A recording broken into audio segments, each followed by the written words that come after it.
안녕하세요. 반갑습니다. 정하은입니다. 먼저 제 소개를 간단하게 드리면요. 화면에 나와 있는 게 제가 썼던 9권의 책이고요. 이 중에 저는 원래는 소설을 쓰는데요. 주로. 본캐가 소설이고 에세이를 가끔 썼었는데 최근에 이 책, 전두환의 마지막 33년이라는 논픽션, 그러니까 평전이면서 전기이면서 약간 사회 비판서적이고 역사 에세이 성격 들어가 있는 그런 책을 쓰면서 논픽션 분야를 이제 처음 발을 들였습니다. 그래서 5편의 장편 소설을 썼고요. 이렇게. 그리고 4편의 에세이를 3편의 에세이하고 1편의 논픽션을 쓴 셈인데요. 보통 왜 소설을 쓰다 갑자기 저런 걸 썼냐 이렇게 물어보시는 분들도 계시는데, 제가 원래는 소설을 처음 써서 이 모던 아트라는 소설로 한겨레 문학상을 받았을 때 그때 했던 기자 간담회에서 제가 큰 소리를 뻥뻥 치면서 역사 대하 소설을 쓸 거라고 그렇게 얘기를 했었어요. 그러니까 제가 원래 역사를 되게 좋아하거든요. 소설을 썼던 이유도 나중에 해방기를 중심으로 해서 토지 같은 거, 아니면 야마오카 소아치의 대망 같은 거, 그런 거를 쓰겠다는 야망을 품고 있었어요. 그래서 아주 기자 간담회에서 멋지게 나는 이제 전쟁사와 관련한 그런 소설을 쓸 것이다 라고 큰 소리를 쳤는데 이게 2013년이었거든요. 근데 막상 소설가가 된 다음에는 제 인생에서 일어났던 일에 대한 의문과 물음에 답하는 그런 걸 쓰다 보니까 이건 헤드헌터 이야기, 이건 교육과 공간사에 대한 이야기, 성형수술에 대한 이야기, 지식인의 위선에 대한 이야기, 이런 거를 많이 쓰게 됐더라고요. 주로 제 인생과 관련된 의문에 대해서. 그러다가 이제 제가 올해로 한 10년 정도 된 셈인데 10년째가 되니까 원래 제가 갖고 있던 관심사가 막 폭발적으로 나오면서 이제 전두환의 마지막 33년이라는 책을 썼고, 그래서 앞으로는 아마 이런 쪽 책을 더 많이 이게 본캐가 되지 않을까라고 생각하고 있습니다. 이렇게 9권의 책을 썼다는 걸 말씀드리는 이유는 제가 무척 성실한 작가라는 것을 어필하여 호감을 얻고자 말씀드렸고요. 오늘 순서를 간단히 말씀드리면 일단 어떤 인물의 죽음의 풍경에 대해서 말씀드리고, 그 다음에 그 죽음에서 비롯된 국가에 대한 단상 말씀드리고, 이 인물이 집권했을 때, 집권하기 전에, 그리고 집권 당시에, 집권 후에 어떻게 해서 이런 인물이 집권이 가능했고 임기 내내 지키고 퇴임할 수 있었는지, 그리고 집권 후에는 어떻게 됐는지를 간략하게 말씀을 드리고, 그리고 그 후에는 근대 국가 만들기에 대한 이제 비교를 약간 간략하게 드리려고 해요.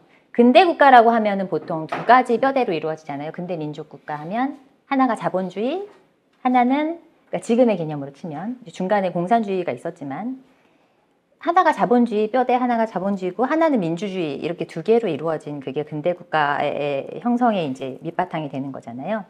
그 근대 국가에 만드는 원류가 되었던 서유럽에서 어떻게 그 두 가지가 발원을 했는지를 간략하게 스케치하고 대한민국에서는 어땠는지를 비교를 해본 다음에 지금 여기 근대 국가를 제대로 이루어진 않았지만 어쨌든 표면상 이루어서 돌아가고 있는 것처럼 보이는 여기에 대한민국 풍경을 스케치를 하도록 하겠습니다.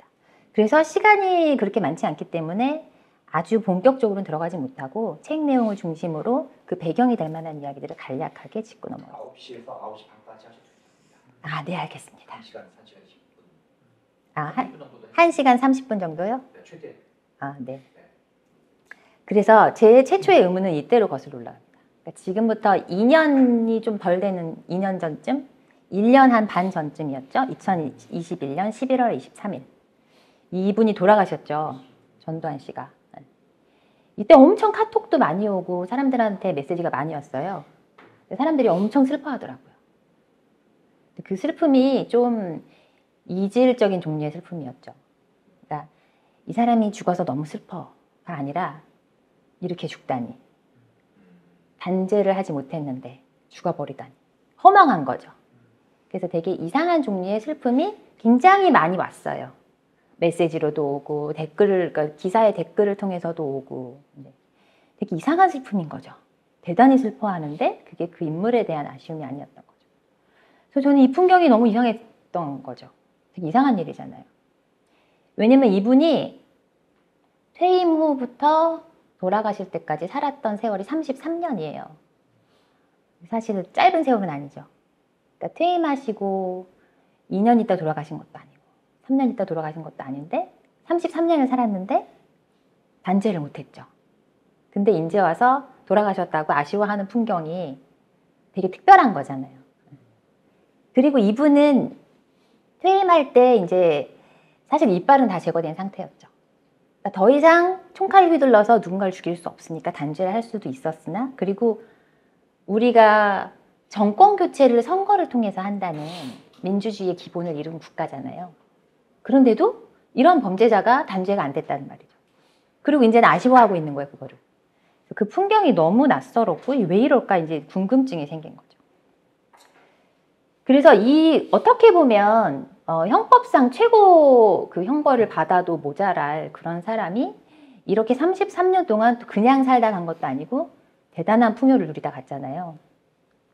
그거를 어떻게 받아들일 것인가 하면 이제 국가에 대한 의문이 생겨나는 거죠. 국가가 뭘까? 그래서 제가 그때부터 그런 의문을 품었습니다. 국가가 뭔데 이런 사람을 처벌을 못했을까? 우리나라 국가인데 그런 의문이죠. 그래서 국가를 의논하려면 맨 처음에 이제 이분 정도까지 거슬러 올라가는 건데 혹시 이분이 누구신지 아실? 홉스. 그렇습니다. 홉스입니다. 정형외과 출신입니다. 맞습니다. 한 번에 나오는군요. 홉스 이분이 국가에 대해서 아마도 지금과 같은 정의를 내렸던 초창기의 인물이 아닐까. 1588년에서 1679년까지 사셨고 정치 철학자이시고 최초의 민주적 사회 계약론을 펼쳤던 분이시죠. 그리고 아마 많이들 아실 텐데 리바이어던이라는 국가를 괴물에 비유해서 썼던 그런 책을 쓰셨고, 이분이 했던 말 중에 아마 가장 유명하게 회자되는 게 그 자연 상태에 대한 개념일 것 같아요. 그러니까 원래 사회가 성립되지 않은 상태에서의 자연, 그냥 개인끼리 있으면 서로 막 치고받고 하는 만인에 대한 투쟁이 이제 일어난다. 그래서 예를 들어서 소장님이 저를 한 대 때렸어요. 화나죠. 그래서 제가 이분을 한 번 때렸는데 소장님이 저를 쳤을 때는 살짝 여기만 생채기가 나는데 제가 때렸을 때는 소장님이 팔이 부러졌어요. 그럼 소장님의 이제 아들은 화가 나겠죠. 저한테 찾아와서 저를 미친 듯이 때렸더니 저는 이제 발이 두 개가 부러졌어요. 우리 아들 딸 화나겠죠? 찾아가서 때렸는데 죽었어요. 그러면은 이거 다 이제 가정입니다. 네. 그런 식으로 하면 이게 되는 거죠. 만인에 대한 투쟁이. 이런 상태로 가면 너무 폭력이 폭력을 부르니까 평화롭게 살기 위해서는 이거에 대해서 공동으로 어떤 규약을 맺어서 전체가 인정하는 하나의 시스템이 있어야 되고, 그 시스템이 너 맞았어? 맞았으면 걔한테 직접 때리지 말고 나한테 말해. 그러면 우리가 시스템에서 정한 벌칙을 딱 그만큼만 돌려주게 할 거야. 라고 해서 그게 국가라는 거죠. 국가가 그 힘을 강하게 발휘할수록 이런 만인에 대한 투쟁, 폭력이 2배, 3배 되는 폭력을 부르는 사태를 방지할 거다. 이제 이런 논리를 폈던 분이죠. 홉스가 1679년까지 산 거예요? 사실 이게 가려 있어가지고 그렇지 않... 네, 그런 거. 오래 사셨죠. 영광도 많이 누리시고. 90대 당시로서는 참 기분이 안 좋으시죠? 너무 오래 살아서. 전 좀 안 좋던데요? 살아생전 유명세도 많이 누린 분이. 근데 국가에 대한 개념이 이제 그게 있고 또 이분의 개념이 있죠. 이분이 누구시죠? 막스 베버. 그렇습니다. 네, 막스 베버. 되게 준엄하게 생기셨죠. 네, 뭐가 문제가. 네. 자, 이분도 비슷한 국가에 대한 얘기인데 조금 다른 언어를 쓰셨죠. 이분의 언어는 좀 더 고급지죠. 이렇게 말씀하셨습니다. 이런 책에서 이분은 1864년생, 60세를 좀 못 사신 건가요? 좀 일찍 가셨어요. 그쵸. 그래서 이분이 지은 책 중에 유명한 게 프로테스탄트 윤리와 자본주의 정신이라는 책이 있죠. 저는 이 책 제목이 그렇게 안 외워지더라고요. 이분이 이 책 직업으로서의 정치 또는 소명으로서의 정치라고 해석되는 책에서 이렇게 말씀하셨죠. 국가란 주어진 영토 안에서 폭력의 정당한 사용을 독점한다고 주장하는 인간 공동체다. 이게 핵심이죠. 폭력. 유일하게 합법적으로 폭력을 행사할 수 있는. 이 말을 달리 말하면 물리력이고, 달리 말하면 국민의 신체에 위해를 가할 수 있는 벌을 내릴 수 있는 거죠. 지금은 구금밖에 없잖아요. 할 수 있는 게 가둬두는 거. 그런데 이제 어쨌든 법적으로는 최고형이 목숨을 빼앗을 수도 있는 권리를 유일하게 가지는 집단이 국가라는 거죠. 그래서 이 두 분이 이 국가에 대한 이 정의를 내린 거를 주로 많이 통용되는데 이걸 따라가다 보면 이제 이런 의문이 드는 거죠. 이 전두환이라는 인물이 대단히 많은 인물을 죽였잖아요.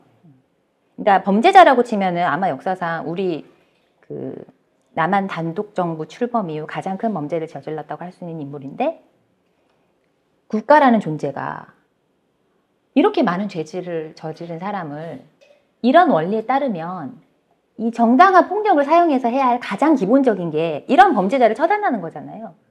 안 했단 말이죠. 우리 민주화 됐고 법치국가인데, 그죠? 그러니까 이거 되게 이상한 거잖아요. 그래서 왜 이렇게 됐을까? 우리는 지금도 법치국가라고 얘기하고 재판도 하고 그런데 왜 이 사람을 처단하지 못했을까? 이제 그런 문제의식을 가지고 책을 썼습니다.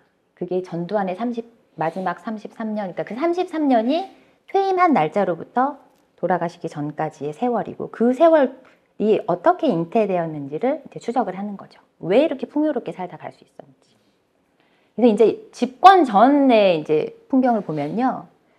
이 사람이 사실은 이렇게 툭 튀어나와서 권력을 거의 훔쳐간 거나 마찬가지인데 어떻게 성공할 수 있었을까? 보면 일단은 박정희라는 존재로부터 봐야 되죠. 박정희라는 권력이 굉장한 절대의 권력이었잖아요. 1961년부터 79년까지, 그러니까 18년을 집권했죠. 그리고 대단한 절대 권력을 갖고 있었죠. 이유는 뭐 여러 가지 찾을 수 있겠지만 일단 정치 형태로 보면 겉으로는 삼권 분립이 되어 있었으나 실제로는 중정이라는 중앙정보부라는 데서 사실은 이 삼권 겉으로 유지되는 이 삼권 분립의 국회의장, 그다음에 행정부 수반, 또 하나가 사법부, 그 대법원자 이런 사람이 있지만 사실 이들을 움직이는 건 박정희와 그 뜻에 따라 움직이는 중앙정보부장이었던 거죠. 그래서 사실은 엄청난 절대 권력을 갖고 있었죠.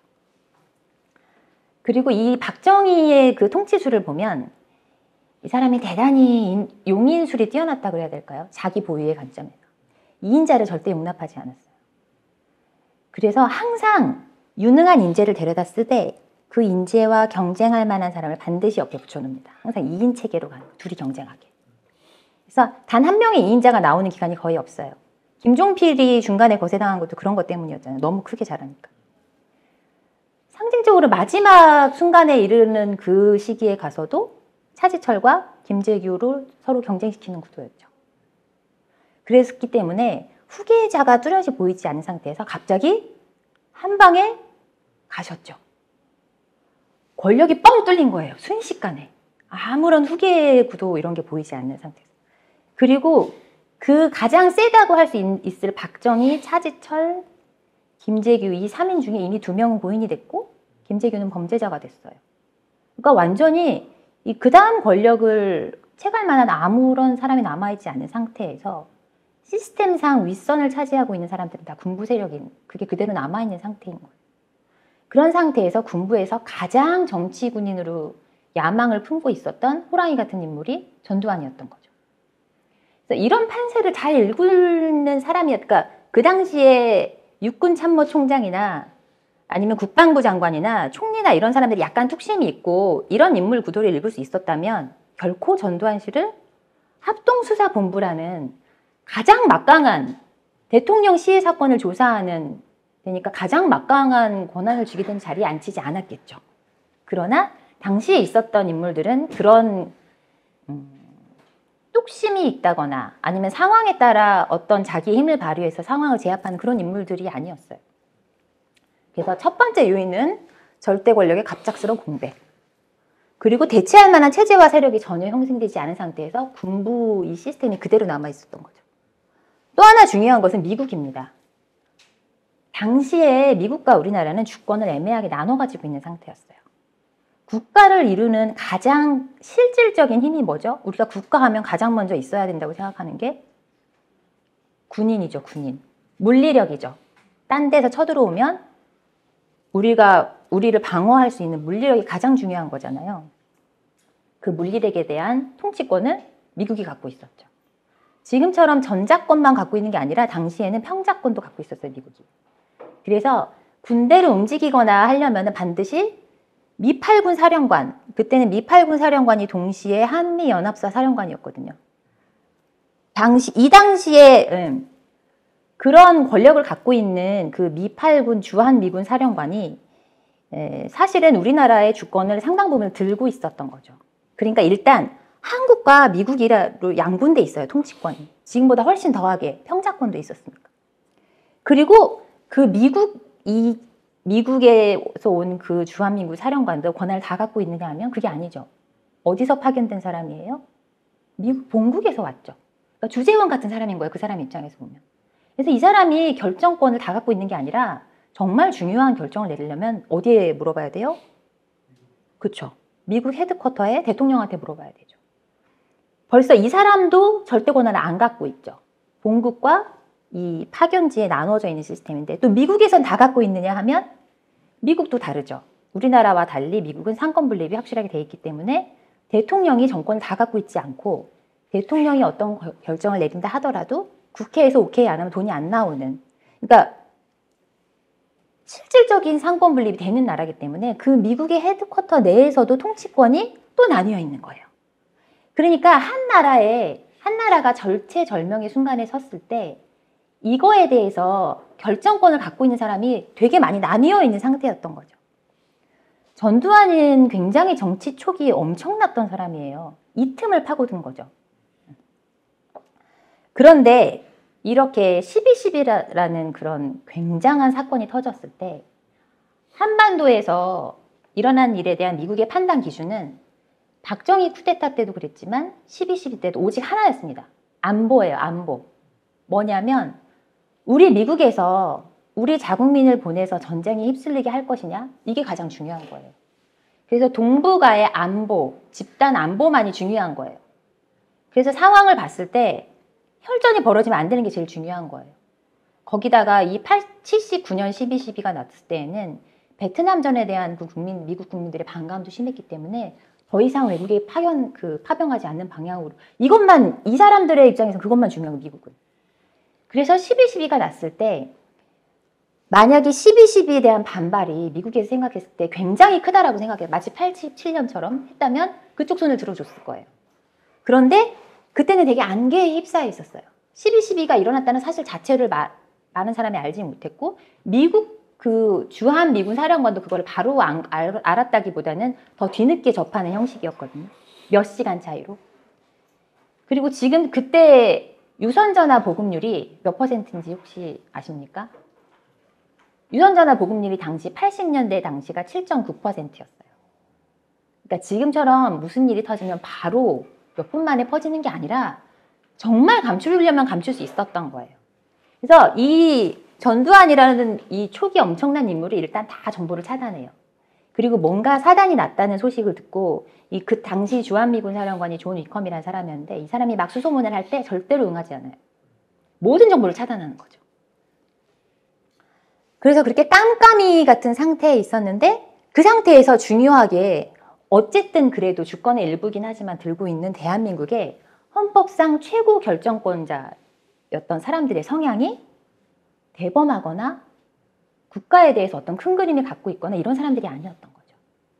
그래서 전두환이 이 모든 상황에서 사실 전두환의 쿠데타도 그렇게 안전한 쿠데타는 아니었어요. 숫자도 많지 않았고. 하지만 이런 상황을 이용하고 전두환이 어깨너머로 그 박정희 어깨너머로 봤던 여러 정세 파악, 미국 다루는 법 이런 거를 가지고 대단한 운이 좋게 집권에 성공을 했던 것이죠. 그래서 전두환이 12.12가 나던 날 밤에 반드시 넘어야 했었던 3명의 이제 성격을 보면 이게 사람이 얼마나 운이 좋았는지 그리고 그 당시에 전두환의 카운터 파트를 차지했던 사람들이 얼마나 한국인 2명과 이제 미국인 1명이라고 할 수 있는데 얼마나 뭐라 그래야 될까? 연체동물? 연체동물은 좀 심하고 아무튼 절대 결단력이 있거나 리더십이 있거나 이런 인물들이 아니었어요. 대단한 불행이었죠, 우리나라. 그래서 개인 인격이 역사적 사건에 어떻게 이제 이걸 미치는지 한번 보겠습니다. 최규하 전 대통령. 1919년에 태어나셨죠. 일제시대 때. 그리고 당시에 12.12가 나던 밤에 헌법상 대한민국 최고 결정권자셨고 직업 공무원 출신이고 엘리트 출신이고 1975년 박정희 집권 당시에 국무총리에 오릅니다.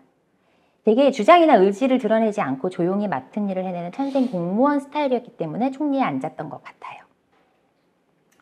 그래서 이 변란이 일어났을 때 엄청 대통령에 앉지 않겠다고 사양합니다. 이거는 신현악 당시 그 경제부 관장하고 있던 사람이 쓴 회고록에, 그러니까 그 사람 아들이 그 사람이 구술했던 걸 받아 써서 쓴 그 신현학의 증언이라는 책이 있는데 그 책에 이제 이게 되게 자세히 나와요. 그 밤의 풍경이. 근데 엄청 안 하려고 그러고 빼고 그러는데 신현학이 주도를 해서 국무위원들이 이 대책회의를 열고 거기서 헌법을 개정하고 이제 이분을 대통령으로 밀는 거예요. 그래서 이분이 대통령에 앉고 그래서 12월 6일에 10대 대통령으로 선출됐어요. 그러니까 12.12가 나기 6일 전에 대통령에 앉은 인물이죠. 그래서 이분을 한마디로 정리하자면 제가 책에서는 본심을 드러내지 않는 안개 같은 인물이라고 했습니다. 그래서 전두환이 권력을 장악하는 굉장히 긴 기간이었잖아요. 12.12서부터 다음해 9월에 그 정식 취임을 했으니까 거의 7개월, 8개월에 가까운 기간 동안 대단히 모호한 태도를 일관을 했어요. 예를 들면 80년 2월에 중앙정보부장 자리가 비어있다는 점을 신현악 총리, 당시 총리 지적하고 여기를 민간인으로 채워야 된다. 안 그러면 전두환이 저 자리 먹을 거다 했을 때도 반응을 하지 않고 그냥 모호하게 시간을 끌어요. 그러다가 4월에 전두환이 나 중정부장 할래. 그럴 때 그래? 하고 줍니다. 대단히 모호한 태도를 일관했고 이분 그 당시에 이제 같이 있었던 분들의 증언에 의하면은 이 최규하 뭐 여기도 의견이 많이 나뉘긴 하지만 최규하 전 대통령은 아마도 자기가 군부를 등에 업고 계속 대통령으로 할 수 있지 않을까 이런 야심이 좀 있었던 것 같아요. 그래서 이 당시에 어떻게 보면 그나마 좀 전두환급의 어떤 뚝심을 가지고 사람이 풍기는 기운이라는 게 있잖아요. 그런 게 있는 인물이 있었다면 신현악 씨였을 것 같아요. 근데 신현악 씨는 경제 쪽으로 발달한 사람. 만약에 이때 휘어잡아야 하는 사람들이 군부가 아니라 경제인이었다면 신현악이 뭔가를 했을 수도 있어요. 근데 신현악 씨는 너무 경제통이었기 때문에 이 사람 성격은 불같고 이 당시에 전두환에 대해서 저항의 몸짓을 보였거나 어떤 결단을 했던 건 다 신현악 쪽에서 나오는 에너지였습니다. 이 사람이 최규하를 설득해서 안 돼, 사인하지 마세요. 12.12 때도 새벽까지 사인하지 않고 버틴 힘은 다 신현악 쪽에서 나오는 에너지였거든요. 그래서 이 비상기업을 확대하고 국보위를 설치하겠다고 군부에서 이제 이빨을 드러냈을 때 신현악은 그래? 그럼 우린 다 물러갈 거야. 하고 뚝심 있게 내각 총사태로 대응하면서 최규하 대통령한테도 권해요. 우리 다 물러나자. 그런데 최규하 대통령은 싫어 하고 남습니다. 자기가 아마 그 자리를 유지할 수 있을 거라고 생각했던 것 같아요. 그래서 대통령 자리에서 물러나기 직전까지 8월에 이제 사임하잖아요. 그 군이 자기를 지지한다는 그런 착각을 하셨던 거죠. 그러다가 안 물러나니까 눈치 없이 신군부의 핵심 인사였던 노태우가 2번에 걸쳐 찾아갑니다. 그래서 사임을 권유하는데 이 노태우가 직접 만나는 게 아니라 중간에 김정길 씨였나 김정념 씨였나 하는 사람을 보내서 의사를 타진해요. 근데 그때도 안 믿었다고 해요. 군부는 나를 지지하는데 이런 식으로 안 믿었다고 해요. 이게 어디서 나오냐면 펜앤드마이크라는 유튜브에서 그 당시에 이 노태우와 최규하의 이 중간에서 직접 말을 전달하는 역할을 맡은 사람이 펜앤드마이크에 나와서 2회에 걸쳐서 직접 얘기합니다. 그러니까 최규하 대통령은 정말 큰 착각을 하면서 계속 전두환을 용인하는 방향으로 가고 있었던 것이죠. 대단히 노골적으로 말해주고 여기에 대해서 책들도 몇 권 있어요. 신현악 씨의 그 증언록에도 나오고 또 다른 책들 박철원 씨 회고록 이런 거 보면은 최규하의 인물은 딱 그렇게 맞춰지는 것 같아요. 의문스럽게 하지만 권력의 향방을 쫓아가서 자기가 뭔가라도 좀 누려볼까 했던 그런 인물이었던 것 같습니다. 우리나라로서는 대단한 불행이었죠. 이때 최고 수장이 이런 사람이었다는 게. 또 한 인물은 당시 육군 참모 총장이었던 정승화 씨죠. 이분은 육군사관학교 5기 출신이고요. 한국전쟁에 15번 직접 참전해서 전투를 합니다. 그러니까 참군인이라고 할 수도 있을 것 같아요. 어떤 면에서. 정석적인 모범군인이었던 것 같아요. 종합해보면 여러 회고록이나 이런 걸 봤을 때. 그리고 국방부에서 인사국장이나 육사교장을 지내면서 박정희한테 이런 제안을 올리는 그런 사람이었어요. 그러니까 군 출신인데 육사 나와서 한 40대, 50대까지 하다가 거기서 퇴직한 사람이 다른 길로 갈 때 이제 엘리트니까 뭔가 정부에 와서도 높은 자리에 올라가거나 일을 잘하는 사람은 정부에서도 일을 할 수 있는 길을 열어주자 이런 식으로 인사 체계를 제안하거나 그런 식으로 자기가 하는 일 자체에 관심을 갖고 열심히 하는 인물이었어요. 그래서 박정희가 이런 면에서 신임을 했던 것 같아요. 그러니까 박정희는 그 분야의 실력자도 기용하고 자기 보위를 위해서 전두환 같은 사람도 기용하고 그랬는데 이분은 제가 봤을 때 자기 일에 충실하고 약간 그런 브레인 같은 사람으로 기용했던 것 같아요. 그래서 중요 요직에도 많이 있었고 그리고 육참 총장까지 올라갔죠. 그런데 너무 모범적인 사람이었던 거예요. 그래서 이 사람이 모범적인 사람이 아니라 약간의 융통성과 더 자기 뚝심, 그러니까 되게 선을 지키고 일했던 사람인 것 같아요. 자기 뚝심이 있고 이 전두환이라는 인물을 상대하기 위해서는 뚝심 있고 약간 필요할 때는 편법도 쓸 줄 아는 사람이었다면 어쩌면 당하지 않았을 수도 있죠. 그러나 너무 모범적인 사람이었어요. 이 카운터파트 중에 한 명이.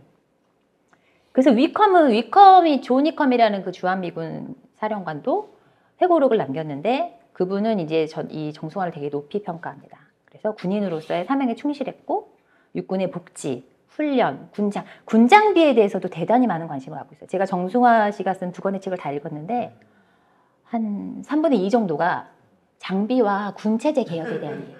전 그래서 군 전문가가 됐습니다. 그 정도로 본질적으로 자기 일에 자부심이 있고 회고록에 자세히 그리고 자기가 어떻게 그 군 체제를 개혁했고 어떻게 군인들을 독려해서 멋있는 지휘관으로 만들었는지를 정말 진심을 다했어요. 어떤 사람인지 상상이 가시죠. 그래서 위컴은 대단히 높이 강직한 인물이었다. 이렇게 얘기하고 정승화가 그 전두환의 당에서 감옥에 가 있을 때 감옥으로 생일 축하 카드를 보냅니다. 존 위컴이. 그래서 좋게 보면 군인의 본분에 충실한 사람으로 볼 수 있죠. 그러나 나쁘게 보면 그 시대가 너무 특별한 시대였잖아요. 고지식하고 융통성이 없다고도 볼 수 있죠. 그래서 정치 군인인 전두환을 정말 싫어했어요. 그래서 이 부분을 한마디로 하자면 고지식한 모범 군인 스타일.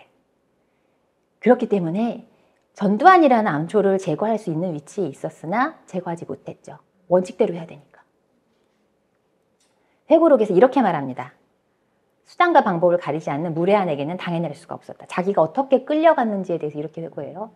상상도 할 수 없는 짓을 벌이는 걸 도대체 어떻게 예상이나 하겠는가. 허삼수와 우경윤이 나를 데리러 온 게 쿠데타의 수순인 줄 알았다면 순순히 따라가지는 않았을 것이다. 공간에는 외부로 통하는 숨겨진 통로가 있어서 얼마든지 벗어날 수 있었다. 이게 이 사람 스타일인 거예요. 사람은 다 자기를 중심으로 생각하잖아요. 설마 대한민국에 저렇게 높은 자리에 있는 합동수사본부장인 사람이 보안사령관이 그렇게까지 계엄사령관이었죠. 보안사령관이었고 계엄사령관이었죠. 네. 군 참모총장이면서 아니 그러니까 전두환은 이 사람이 전두환에 대해 생각할 때 사람은 자기에 비춰서 상대를 보잖아요. 설마 그렇게까지 하겠어라고 생각을 한 거예요. 자기가 모범 군인이니까. 하지만 전두환은 그러고도 남은 인물이었던 거죠. 마치 트로츠키와 스탈린이 대결했을 때 차마 못했던 걸 스탈린은 다 했듯이 그래서 스탈린이 승자가 됐잖아요. 약간 그런 걸 떠올리게 하는 장면이었습니다. 그래서 이제 세 번째로 대적해야 되는 사람은 좀 센 사람이었죠. 왜냐? 미국이 센 나라니까. 우리나라의 주권의 일부를 갖고 있다시피 한 나라였으니까. 존 위컴입니다. 이 사람은 본국의 힘을 등에 업고 있기 때문에 가장 센 적수였죠. 그리고 실제로 전두환이 대단히 무서워했어요. 그리고 군부 인사들 사이에서는 이 사람을 식민지 총독이라고 불렀다고 합니다. 왜냐하면 지금보다 훨씬 미국 주한미군 사령관 힘이 셌으니까. 그래서 이분은 11대 주한미군 사령관, 그리고 2대 한미연합군 사령관. 그래서 우리나라에 체류한 기간은 79년 7월부터 82년 6월까지예요. 그러니까 거의 부임한 지 4개월 만에 11.6이나 12.12, 막 광주항쟁, 막 이런 거 부딪혔던 사람, 좀 불쌍한 사람이기도 해요. 어떻게 보면. 그래서 회고록으로는 12.12와 미국의 딜레마를 남겼는데 정말 도움이 많이 됩니다. 그리고 이분이 제가 이 전두환의 마지막 33년 쓰는데 참고로 삼았던 되게 좋은 책이 고나무 기자가 쓴 아직 살아있는 자 전두환이었거든요. 이 고나무 기자가 정말 많은 사람한테 인터뷰를 요청하고 만나는데 아무도 안 만나주고 아무도 대답을 안 해요. 근데 이분 지금도 살아계시거든요. 이분이 메일로 답변을 보내는데 정말 자세하고 성의 있게 그 당시 상황 기술을 해줘요. 회고록만 남긴 게 아니라. 그러니까 이 기록 정신, 자기가 일했던 그 자기로서는 사실 창피한 이야기거든요. 주한 미군 사령관으로 자기가 있을 때 쿠데타가 일어났다는 거는 자기 인생 최대의 수치예요. 그런데도 아주 자세히 적어 남기고 자기가 당했던 수치, 전두환의 뻔뻔하다에 대해서 정말 자세하게 남겨요. 저도 쓰면서 되게 도움을 많이 받았고 고나무 기자한테 그 몇십 년이 지난 다음에 고나무 기자가 그걸 낸 게 3, 4년 전인가 그랬는데 정말 자세하게 써서 보내줄 정도로 자기 업무에 대한 이것과 기록을 남기는 거의 중요성에 대한 게 대단히 투철한 거죠. 그래서 고나무 기자에게 답변을 해준 유일한 2명 중에 1명입니다, 이분. 나머지 1명은 그 교포예요. 미국 교포. 그래서 이분은 미국 육사를 졸업하고 한국전쟁, 베트남 전쟁에 모두 참전했습니다. 그래서 육사에서 사회과학 교관을 맡았어요. 진짜 가시죠. 약간 엘리트 인문학적 지식도 있었던 분이고 하버드 대학에서 경제학 석사학위도 받았습니다. 얼마나 콧대가 높았겠어요. 사회의식도 막강히 있었고 민주주의에 대한 신념도 강했고.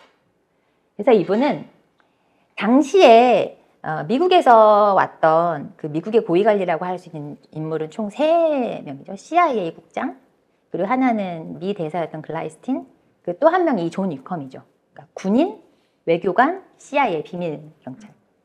이 중에 CIA의 국장이었던 사람은, 한국 지부장이었던 사람은 전두환에 대단히 협조적이었어요. 그래서 전두환이 이 미국과의 관계에서 좀 잘 지내도록 하는데 되게 적극적으로 도와줍니다.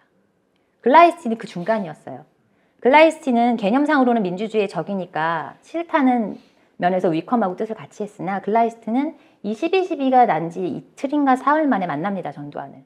왜냐하면 우리의 입장에서는 어쨌든 실권을 쥐고 있는 사람이랑 계속 친하게 지내야 돼. 미국의 실리를 생각하는 거죠. 이 사람이 성공할지도 모르니까. 존 위컴은 아닙니다. 존 위컴은 2달 동안 전두환을 안 만나줘요. 그리고 노골적으로 얘기합니다. 난 인정하지 않고 민주주의의 적이다. 이렇게. 전두환의 입장에서는 환장할 노릇이었습니다. 그래서 이순자가 당시에 주위 사람들을 만나서 이렇게 얘기를 했다고 합니다. 아무래도 이게 잘못될 것 같아요. 왜냐하면 존 위컴이 공개적으로 난 이거 인정하지 않고 제압할 거라고 막 말하고 다녔거든요. 그래서 전두환이 너무 스트레스 받아서 막 거의 자살하려고 생각했다 이렇게 말했다는 거를 들은 사람의 증언들이 있습니다. 이제 이거는 어떤 뭐 잡지라든가 이런 걸 통해서 내오는 그런 소문인데 제가 볼 때 사실일 것 같아요. 그 정도로 세게 나간 거죠, 존 위컴이. 자존심도 있고 그리고 자기 휘하에서 자기 명령을 받아야 할 군대를 움직여서 쿠데타를 했잖아요. 환장하는 거죠. CIA 국장이나 미 대사는 자기 일을 잘못한 건 아니에요. 직접적인 책임은 존 위컴한테 있는 거죠. 당시에 이 군 통수권이라는 게 정규군은 다 미국한테 허락을 받아야만 움직일 수 있었지만 공수부대만 예외였어요. 그러니까 전두환이 주로 광주 때도 그렇고 주로 움직인 게 공수부대였던 이유가 주한미군 사령관의 허락을 받지 않아도 됐기 때문이었죠. 그런데 12.12 당시에 노태우의 구사단은 존 위컴의 허락을 받아야만 움직일 수 있는 사단이었어요. 근데 움직였잖아요. 빡치는 거죠. 존 위컴이. 그래서 2달 동안 뻣뻣하게 안 만나주고 절대 인정할 수 없다 그러고 이제 사석에서는 제압할 거라 그러고 이제 엄청 쫄았겠죠. 전두환도. 그랬는데 그래서 정승화한테 케이크를 보낸 다음에 군부 쪽에서 이제 전두환 신군부 쪽에서 뭐라 그러니까 나 개인적인 충분히 있어서 보냈을 뿐이야. 이렇게 응수할 정도로 고집도 있고 약간 다혈질이 있었던 사람 같아요. 그런데 전두환은 어떻게 대응했느냐. 전두환이 이 정치적 감각에 있어서는 정말 동물 같은 촉을 갖고 있었던 인물이에요. 위컴의 상관이나 예전 상관, 미국에 있는 사람한테 메일을 뿌립니다. 내가 이번에 이거 일으킨 거는 우리나라 안보를 위해서야. 북한에 쳐들어올까 봐. 난 정치적 야심 하나도 없는데 위컴이 날 오해해. 그러니까 니들이 위컴한테 그러지 말라고 얘기 좀 해줘. 하고 막 사방팔방에 막 뿌리는 거예요. 일부는 초청하고. 그러면 그 결과는 어떻게 되겠어요? 미 고위 장성들 간에 분쟁이 일어나겠죠. 실제로 일어나고 위컴의 위치가 흔들리기도 합니다. 그런 짓을 할 수 있는 사람이에요, 전두환은. 본국을 움직여버리는 거죠. 그래서 이게 신경전이 계속 이어지다가 결국에 어떻게 끝나냐면 위컴이 원래는 미국 언론사하고 인터뷰를 하면서 자기가 전두환을 인정하지 않을 건데 만약에 민주적인 제도로 국민의 지지를 얻는다는 증거가 뚜렷하게 이 사람이 그런 증거를 가지고 와서 집권하면 전두환을 리더로 인정하겠다라는 인터뷰를 해요. 어떻게 됐을까요, 그 인터뷰가? 왜곡돼서 한국에는 미국이 전두환을 인정했다. 존 위컴이 그렇게 말했다. 라고 기사를 내보내요. 천재적이죠, 거의. 그래서 이것 때문에 위컴은 본국에서 거의 잘릴 뻔한 위기에 처합니다. 실제로 잘리진 않았으나 본인의 입장에서는 그렇게 기술해요. 군복을 벗게 될지도 몰라서 되게 조마조마한 기간이었다고 직접 그 회고록에 써요. 그래서 이 사건을 끝으로 승패가 이제 갈리는 거죠. 전두환이 완전히 승기를 잡고 그 다음부터는 이 위컴은 이제 전두환하고 못 지낼 수가 없는 거예요. 공식적인 공동 지배자 같은 사람이기 때문에. 그래서 회고록에서 30년 동안 입었던 군복을 벗게 될지 도무지 알 수가 없어서 전전긍긍했다고 표현합니다. 그리고 82년 6월에 본국으로 돌아갑니다. 그래서 이 사람이 그 왜곡 보도가 나갔던 시점에 하와이로 가갖고 가슴을 졸이면서 본국에서 어떤 조치가 올지 몰라서 초조해하는 장면도 나오거든요. 대단히 솔직하게 다 적어놔요. 전두환이 이긴 거죠. 식민지 총독을. 그래서 굉장한, 전두환으로서도 굉장한 대결이었고 이 사람하고는. 집권한 다음에 전두환이 누렸던 행운은 집권 1년 차 때는 미국 대통령이 지미 카터였어요. 인권의 화신이었죠. 지미 카터가 12.12를 맞았을 때 어떤 상황이었냐면 지미 카터는 자기의 그 인권에 대한 호감의 마음과 사랑과 노력을 박정희 정권 때에 다 쏟아부었어요. 그러니까 실제적으로 국가와 국가대의 실리적인 관점이 아니라 약간 이념, 자기가 생각하는 이념에 심취해서, 물론 좋긴 하죠. 이상적이고. 그런데 동맹국에 보내는 그 주한 미군에 대한 것도 굉장히 그런 인권의 관점에서 보면서 박정희 인권 탄압해? 그럼 우리 미국 군인 데려갈 거야. 이런 식으로 대응한 거예요. 미국에서는 대단히 안 좋았겠죠. 많이 말려요. 주변 사람들이. 집권 초기에 그렇게 하고 박정희하고 많이 붙었다가 이제 이 사람도 계속 집권을 해가면서 정신을 차린 거죠. 아, 이게 결코 이념적인 측면에서 볼 게 아니구나. 그래서 많이 누그러져요. 그런 상태에서 전두환이 12.12를 일으킨 거죠. 그래서 카터가 전두환한테 어떻게 대응했냐면 입으로는 되게 세게 말했어요. 우리는 쿠데타를 용인하지 않고 합법적인 정부인 최규하와 이 신여답을 통해서만 보고를 받을 것이다. 이렇게 세게 말을 하나 말만 그렇게 하는 거예요. 실제적으로 아무것도 안 해요. 그런데 이러한 카터조차 재선에 실패하고 전두환이 집권 2년차가 되선에는 레이건이 대통령이 됩니다. 엄청난 행운이죠. 전두환 입장에서는. 레이건에는 이상 그런 거 필요 없고 그냥 되게 실리 차원에서 대단히 전두환하고 잘 지냅니다. 그리고 또 전두환이 계속 집권할 수 있었던 행운 중에 하나가 이런 사건이죠. 버마 아웅산 테러 사건에서 혼자만 살았잖아요. 근데 이런 사건이 생기고 나면 북한이라는 적이 되게 또렷이 드러나잖아요. 그래서 국민들 사이에서 어떤 효과가 생기냐면 적과 나가 되는 거죠. 그리고 당시에 대통령이던 전두환은 나를 이루는 이 집단의 수장으로서 대단히 일체감을 느끼게 되는 효과가 나는 거죠. 대타자가 생겼기 때문에 우리끼리의 결속이 강해지는 효과를 누리게 되는 거예요. 우리 대통령, 그리고 저쪽은 적국 북한. 이 개념이 생기는 거죠. 그리고 또 하나의 행운은 올림픽 유치에 되게 어려웠는데 성공을 합니다. 그러면 여기서도 역시 대타자가 생기는 거죠. 외국 사람들에게 우리나라가 잘 산다는 걸 보여주고 싶어. 그러니까 외국 사람들 대 우리나라. 그러면 우리나라를 다 이렇게 수합해서 잘 이끌어 나갈 리더는 우리 대통령이 되는 거죠. 그래서 이것도 어떤 낯선 타자와 우리 이렇게 나뉘는 구도가 되게 많았어요. 전두환 때는. 이게 굉장한 도움이 되고 이 사람이 대통령이라는 거를 기정사실화하는 효과를 확실히 낸 거죠. 경제적인 것 그 효과도 되게 컸습니다. 당시에 그 플라자 합의 그 효과로 인해서 3조 호황이 왔고요. 그리고 그 경제 관료들이 되게 많이 포진해 있었어요.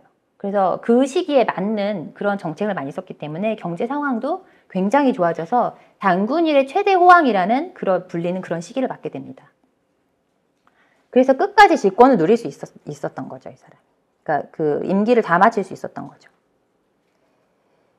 그러면 이제 그 87년 6월에 전두환이 왜 직선제를 받아들였는가? 킬링필드 같은 엄청난 짓을 저지르지 않고 이제 이것도 되게 궁금하더라고요. 거기에는 저는 두 가지 이유가 있다고 생각하는데 하나는 자본주의 시장경제와 민주주의를 대표하는 그 미국 진영에 우리는 얼굴 같은 존재였던 거죠. 왜냐하면 그걸 상징하는 전쟁에서 미국 팀이었고 그러니까 우리나라가 잘 살고 멀쩡한 이 두 가지 체제를 실시하는 근대 국가가 되는 게 미국에는 너무 중요했죠. 그런데 87년 6월에는 한반도에서 커다란 사건이 발발했을 때 미국은 역시 한결같은 기준을 갖고 있습니다. 역시 안보죠. 큰 변란이 일어나면 안 돼. 그래서 우리가 군대를 파거나 하거나 이런 일이 일어나면 안 돼. 이게 제일 큰 관심사였죠. 그래서 북한이 일종의 억제제가 된 거예요. 북한의 존재가. 그래서 5.18 때는 광주에서 들고 일어났지만 규모가 광주에 한정됐기 때문에 결국 미국에서는 손을 들어주지 않았던 것이죠.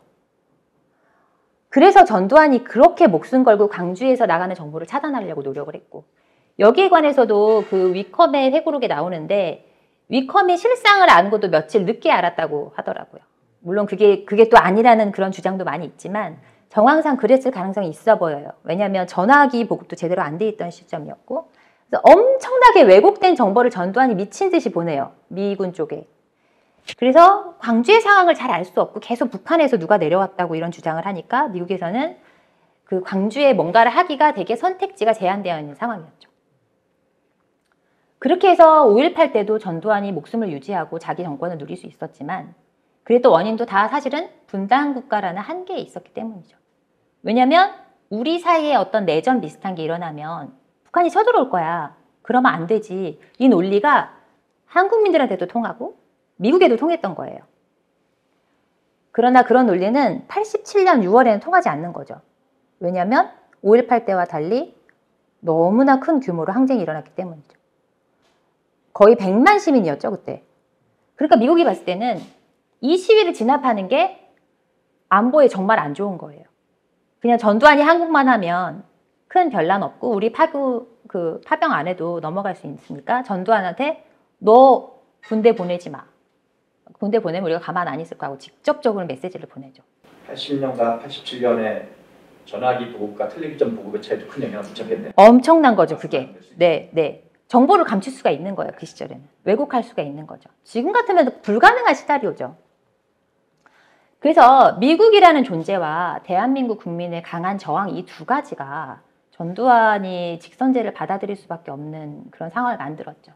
실제 전두환은 군대를 출동시키려고 회의도 소집하고 다 했었어요. 그런데 그걸 출동시키려고 다 대기하고 있었는데 그때 미국 대사가 와서 친서를 줍니다. 레이건에. 그러면 안 돼. 너 그러면 너랑 안 놀 거야. 이런 걸 본 다음에 전두환이 그거를 다 취소해요. 그러니까 이 사람은 진심으로 항복한 게 아니라 형님이 하지 말래니까 그냥 안 되겠구나 하고 그러니까 마음으로는 전혀 받아들이지 않은 거예요. 직선제나 민주주의를. 근데 저는 결과적으로는 미국이 그런 선택을 했게 만든 것도 결국은 우리 국민의힘이죠. 우리가 들고는 일어나서 이게 더 세다는 걸 보여준 거잖아요. 그래서 국민의 이 저항이 정말 빛을 발했던 그런 케이스였다고 생각하고 어떤 국민은 저항하고 어떤 국민은 안 하는가 이제 이것도 관심 있게 볼 수 있잖아요. 일본에서는 우리 그 박근혜 대통령 탄핵 때도 굉장히 놀라워하고 많이 부러워하고 제 일본에 아는 지인이 막 자기네는 뭐 하면 10,000명 모이기도 힘든데 너네 정말 대단하다 이렇게. 왜 그런 차이를 날까 보면 아마 이런 건 것 같아요. 그 선례를 봤던 기억. 한 50년, 100년 사이에 다 같이 들고 일어서서 정권을 무너뜨려 본 기억이 있는 국민은 일어서기가 좀 더 쉬워지지 않을까? 이제 그런 추론을 합니다. 예를 들어 3.1운동이나 아니면 4.19, 5.18 이런 롤모델을 갖고 있는 거죠, 우리는. 그래서 이게 대단히 컸던 것 같습니다. 그래서 한 가지만 꼽자면 대한민국 국민의 저항이었다 이렇게 생각을 하고 또 하나의 요인도 제가 이제 개인의 성향을 치면 전두환은 대단히 낙천적인 사람이었어요. 사람을 되게 좋아하고. 이게 박정희 대통령하고 굉장히 다른 지점인데 박정희 대통령은 일단 사람을 만나면 많이 들었던 걸로 유명하거든요. 그리고 시나 뭐 그림이나 이런 거에 조예도 깊고 내면의 깊이랄까 예술성이랄까 이런 면이 있었던 사람이에요. 전두환은 그렇지가 않죠. 주로 자기 혼자 말을 했다고 하고 대단히 외형적이고 사람을 되게 좋아했대요. 만나면 그냥 막 뭐 형님이라고 불러라고 하든가 우리는 친형제 같은 존재야 막 이런 거 있잖아요. 왜? 한국 사나이 특유의 그 막 만나자마자 형제 막 이런 거. 그런 사람이었어요. 술도 좋아했겠네요. 술도 좋아하고. 누구랑 좀 비슷한. 네, 전 누구라고 말하지 않았지만. 그래서 이 사람이 얼마나 낙천적이냐면 자기가 희망하는 걸 진실이라고 진심으로 믿어버릴 수 있는 그런 낙천이에요. 가벼움하고도 일맥상통할 수 있는 그런 거죠. 그렇기 때문에 쿠데타도 일으킬 수 있었던 것 같고 그렇기 때문에 직선제를 받아들이고 물러날 수도 있었던 것 같아요. 박정희 캐릭터였다면 과연 그랬을까 싶은 거죠. 물러나면 어떻게 될지에 대한 장기적인 안목과 숙고가 박정희는 더 있었을 거야 아마. 진중하고 깊이 생각하는 특성. 그러나 전두환은 이렇게 생각했던 것 같아요. 나는 경제를 발전시켰고 단임을 실천했어. 난 민주주의 아빠야. 그러니까 국민이 날 인정해 줄 거야 라고 희망했고 그걸 믿었던 것 같아요. 물론 안 믿는 순간도 있었으나 여기에 매달려서 그냥 받아들입니다. 확. 이게 박정희라는 인물이 그 우리나라 정치 무대에 입장하고 퇴장하는 과정과 전두환이라는 인물이 입장하고 퇴장하는 과정을 비교해보면 이 개인 성격도 많이 보이는 것 같아요. 박정희는 대단히 많이 준비된 상태에서 집권했죠. 전두환에 비해서는. 그 김종필이라는 브레인이 짜놓은 어떤 집권 플랜도 있었고 롤모델도 있었고 나세른가 이런 사람한테 배운 그런 것도 있었고 전두환은 아니었죠. 그렇기 때문에 8개월 동안 끌다가 집권했죠. 눈치 봐가면서. 뚝심으로 그냥 별 계획 없이 또 할 수 있는 캐릭터였죠. 물러나는 것도 박정희는 못 물러나가서 결국 총 맞고 물러났죠. 전두환은 이게 되는 사람인 거예요. 생각하기 싫으면 그냥 자기 좋을 때를 믿어버리는 이게 되는 인물. 그게 매력이 있기 때문에 사람들한테 어필도 했지만 그 요인 때문에 이렇게 쉽게 물론 그래서 저는 책에서 이거를 그 사람의 의도와 상관없이 대한민국이 누렸던 행운이라고 표현을 했거든요. 이 사람이 민주화를 할 의도가 전혀 있었던 게 아닌데 그런 특별한 가벼움 때문에 현실을 인정하지 않는. 또 하나의 중요한 요인은 저는 왜 전두환은 예를 들어 뭐 후세인이라든가 왜 그런 자원 많은 국가의 그런 독재자들 있잖아요. 엄청나게 죽이는 국민을. 왜 안 그렇게 됐을까 하면 물론 중요한 거는 분단 국가라는 그 한계와 국민의 저항도 있지만 또 하나는 이건 것 같아요. 우리 자원이 없는 나라잖아요. 자원이 없는 나라에서는 뭐가 자원 역할을 하죠? 그렇죠. 인재. 국민이 자원이죠. 국민이 수출을 해서 돈을 벌어와야 되잖아요. 그럼 국민이 어때야 돼요? 건강하고 똑똑해야 되죠. 약간 행복도 해야 되고. 그래야 열심히 일해서 돈을 벌어오겠죠. 자원이 없는 국가에서는 국민을 막 죽일 수가 없는 거예요. 집권을 유지하려면 가장 중요한 게 사실은 전 국민의 사랑을 받지 않아도 되잖아요. 자기를 보위할 일정 정도의 세력만 있으면 집권은 가능하거든요. 근데 이 자기를 보위할 세력을 유지하는 방법은 물질이죠, 물질. 이 물질을 자원이 많은 나라에서는 국민이 아무리 돈 안 벌고 이래도 아무 상관없어요. 그냥 맨날 사고 팔고 광물 캐서 팔면 얼마든지 돈이 들어오고 이걸로 자기 보위 세력한테 특권 막 주면서 계속 그걸 유지할 수가 있는 거예요. 계속 집권을 유지할 수 있죠. 국민 아무리 많이 죽이고 국민들 다 굶어 죽어도. 그런데 자원이 하나도 없는 나라에서는 국민을 어느 수준까지 인간답게 대접해서 돈을 벌어올 수 있게 만들어야 되죠. 그래서 박정희도 전두환도 그 정도의 독재자는 될 수가 없었던 거예요. 이게 왜 전 세계적인 독재자의 흐름을 봤을 때 무지막지하게 하고도 오래오래 가는 나라들을 보면 대부분 자원이 많습니다. 자기 보위 세력을 한테 특권을 뿌려줄 자원이 천연 자원이 있는 거죠. 그런 나라일수록 국민의 교육 수준도 낮고 건강 상태도 안 좋고 많이 죽어요. 정 작가님은 저 판단은 어떻게 하시게 됐어요? 이거 책에서 봤습니다. 아 이거 내가 여기다 적어오려고 그랬는데. 제가 아무튼 이것저것 생각을 많이 보는 편인데 한 번도 생각해보지 못했던. 이거 제가 나중에 책 제목 알려드릴게요. 제가 원래 적어오려고 그랬는데 이 책 너무 놀라운 발상이에요. 되게 재밌는 책이에요. 독재자의 매뉴얼이었나? 제가 그거 카톡방에 올려드릴게요. 근데 매뉴얼이요? 뭐였더라? 책에 나오는데. 네. 제가 나중에 그거 올려드릴게요. 대단히 유용한 책이었고 제 의문을 많이 해소했어요. 뭐였더라? 그래서 이제 퇴임 뒤로 갑니다. 이렇게 해서 이 사람은 그렇게 해서 물러났고 이제 퇴임 뒤에 왜 단죄받지 않았는가? 이게 이 책의 핵심 문제의식이에요. 왜냐하면 집권했을 때야 총을 쥐고 있었잖아요. 여차하면 다 죽일 수 있는. 근데 집권 후에는 안 그랬겠죠. 퇴임 후에는 안 그랬잖아요. 첫 번째는 민주화 세력 분열에 성공한 거죠. 그래서 김대중을 풀어주잖아요. 맨 처음에 직선제 받아들인 다음에. 그래서 그 단일화를 못하게 하는 데 성공했고 그렇게 해서 노태우가 당선됐다는 게 운명을 갈랐죠. 그래서 노태우 5년이라는 유화기 동안 전두환이 자기가 집권했을 때도 그랬지만 노태우 5년이라는 때도 자기의 조각을 다 심어놓은 거예요. 사회 곳곳에. 요직에. 리더로.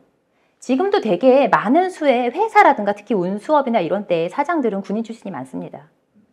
그러니까 돈에 대한 결정권과 어떤 커다란 선택권을 갖고 있는 자리에 요소요소에 많이 심겨 있어요. 자기 신복들이. 이 사람은 이빨을 뽑혔지만 사실은 자기의 일부를 사회 요소요소에 꽂아놓은 거죠. 그래서 이게 굉장한 독소가 됐고 그렇게 독소가 많이 심겨져 있는 그러니까 이걸 한마디로 하면은 기득권 세력인 거죠. 기득권 세력이 있는 상태에서 그 다음에 오는 대통령들이 이 전두환을 대하기를 철저히 사적 동기로 대했어요. 맨 처음에 전두환에게 단죄를 가한 사람이 김영삼이었는데 김영삼은 원래는 전두환이 만든 당에 들어가서 합당을 해서 어떻게 보면 전두환의 피를 수혈받은 존재인 거잖아요. 그래서 되게 사이좋게 지냈어요. 전임 대통령으로 대우도 해주고. 그런데 그리고 그 역사 바로 세우기 그 재판하기 한 몇 개월 전에 이미 검찰에서 이 5.18과 여기에 대한 재판을 했는데 무혐의 처리합니다. 그때 나온 유명한 말이 그거죠. 성공한 쿠데타는 처벌할 수 없다. 이미 검찰에서 결론을 내렸어요. 김영삼의 의지가 처벌에 있지 않았던 거죠. 왜? 자기도 부끄러운 게 있는 거죠. 전두환이 만들어 놓은 당하고 합당해갖고 어쨌든 대통령이 됐는데 차마 그걸 칠 수는 없었겠죠. 근데 김영삼이 위기에 처합니다. 그래서 선거 자금 문제가 터져요. 노태우 선거 자금. 그래서 그때 어떤 일이 일어나냐면 홍콩에 계셨나? 김대중 대통령이 사실은 나도 받았다. 그렇지. 20억 받았다. 그러니까 사람들이 이목이 어디로 쏠리겠어요? 그렇지. 김대중이 20억이면 김영삼은 얼마를 받았고 온 나라가 이제 거기 관심이 쏠렸어요. 그 김영삼은 뭘 잘하는 사람이었죠? 그 사람도 촉이 엄청난 사람이었잖아요. 거의 전두환의 맘먹을 그런 촉을 가진 유일한 인물이 김영삼이었던 것 같아요. 그래서 김영삼이 감옥에 보낼 수 있었지 않았나 이런 생각도 들고. 김영삼 입장에서는 국면 전환용으로 그렇죠. 국면 전환용으로 국가 바로 세우기를 한 거예요. 역사 바로 세우기를. 몇 개월 전까지만 해도 막 그래서 노태우 비자금 이후에 자목 빵이 간 거군요. 그렇죠, 그렇죠. 그때 갑자기 막 국가 바로 역사 바로 세우기 하고 그때 또 여론도 안 좋았고 노태우 비자금 때문에 그러니까 그때 확 해서 이 김영삼의 선거 자금에 대해서 왈가왈부하는 거 딱 들어가 버린 거죠. 국면 전환이 돼서. 그래서 김영삼은 철저히 사적인 동기로 빵을 보낸 거예요, 전두환을. 그거부터 단추를 잘못 끼운 거죠. 시스템과 규칙에 의해서 한 게 아니었어요. 최초의 공식적인 단죄가 그런 식으로 일어난 거예요. 너무 우습게. 그리고 여기서 드러나는 거는 검찰을 행정부 수장이 마음대로 한다는 게 너무 백일하에 드러나는 거죠. 상권 분립이 제대로 돼 있지 않고. 근데 김영삼은 이제 그런 거 안중에 없는 거죠. 내 국면 전환만 하면 돼. 그런 인물이었다. 그런데 이것도 역시 제가 책에서 이렇게 언급했습니다. 어쨌든 간에 감사하죠. 우리 국민 입장에서는. 어쨌든 수위를 잇고 성과를 봤잖아요. 저는 굉장히 이렇게 단비와 같은 장면이었다고 생각해요. 그런데 김영삼이 그렇게 감옥을 보냈죠. 이 감옥에 들어간 전두환 누가 꺼내줬느냐 하면 김대중 전 대통령이 꺼내줬습니다. 저는 김대중 대통령 그래도 정치인 중에 가장 대통령 중에 되게 잘하는 인물이었다고 생각하는 편인데 이 부분은 너무 잘못했다고 생각해요. 왜냐하면 이건 국가의 존재의 의미의 기본과 관련된 건데 이 김대중 대통령이 IMF로 당선자가 돼서 당선자 시절일 때 김영삼 대통령을 설득해서 사면을 합니다. 김대중 대통령의 의지가 많이 실려있는 일이었다고 해요. 당연하죠. 그때 제일 힘센 건 당선자고 김영삼은 이미 국민들한테 찬밥이 돼 있었으니까 지지율도 완전 막 한 자릿수로 떨어져 있었고. 그러면서 이제 영호남 화합을 얘기해요. 말이 됩니까? 영호남 화합이 영남 출신 정치인 범죄자를 풀어주는 게 화합이라는 건 말도 안 되는 거죠.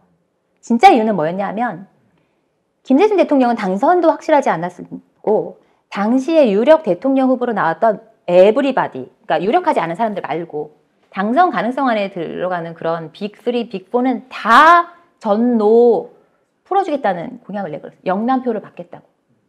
김대중 대통령한테는 영남표가 너무 중요했겠죠. 더욱. 그래서 그 공약을 했고 당선자가 된 다음에도 영남표를 끌어안는 게 너무 중요해요. 국회를 장악을 못하고 있었기 때문에.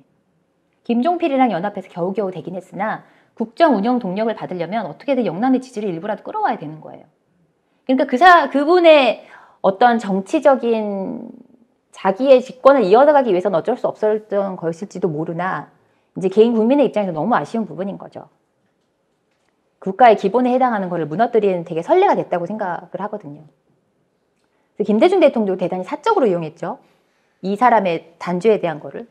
박근혜 대통령은 말할 것도 없죠. 되자마자 막 미친 듯이. 네. 네.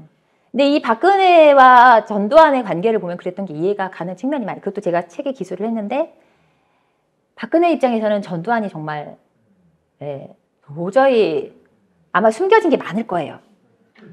박정희가 갖고 있었던 뭐 엄청난 자산을 전두환이 다 꿀꺽했다는 설도 있고 어쨌든 박근혜 입장에서는 자기 아빠가 부리던 일개 장수가 갑자기 쿠데타에 갖고 오더니 자기 아빠 재산 다 뺏어가고 아마도 그리고 막 그 전두환도 은근히 박정희를 디스했거든요.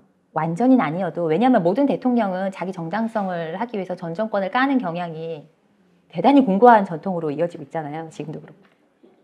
전두환도 그랬던 거죠. 아주 김종필 직원론 보면 네. 임기 내내 전두환 정부에서 박정희 대통령 서거 이래 추모식을 한 번도 안 해요. 네, 그런 식이었습니다. 네. 한 번도 안 해요. 그렇죠. 그겁니다. 네. 그러니까 대놓고는 안 해요. 왜냐하면 자기의 은사 같은 사람이라는 걸 전 국민이 다 아니까. 근데 대단히 뒤에서 대단히 그 박정희 디스를 많이 하고 부패한 정권이었다는 식으로 많이 합니다. 박근혜는 참을 수 없었겠죠. 개인적으로는 이해가 가요. 근데 박근혜 대통령이 되자마자 전두환 잡기부터 했잖아요.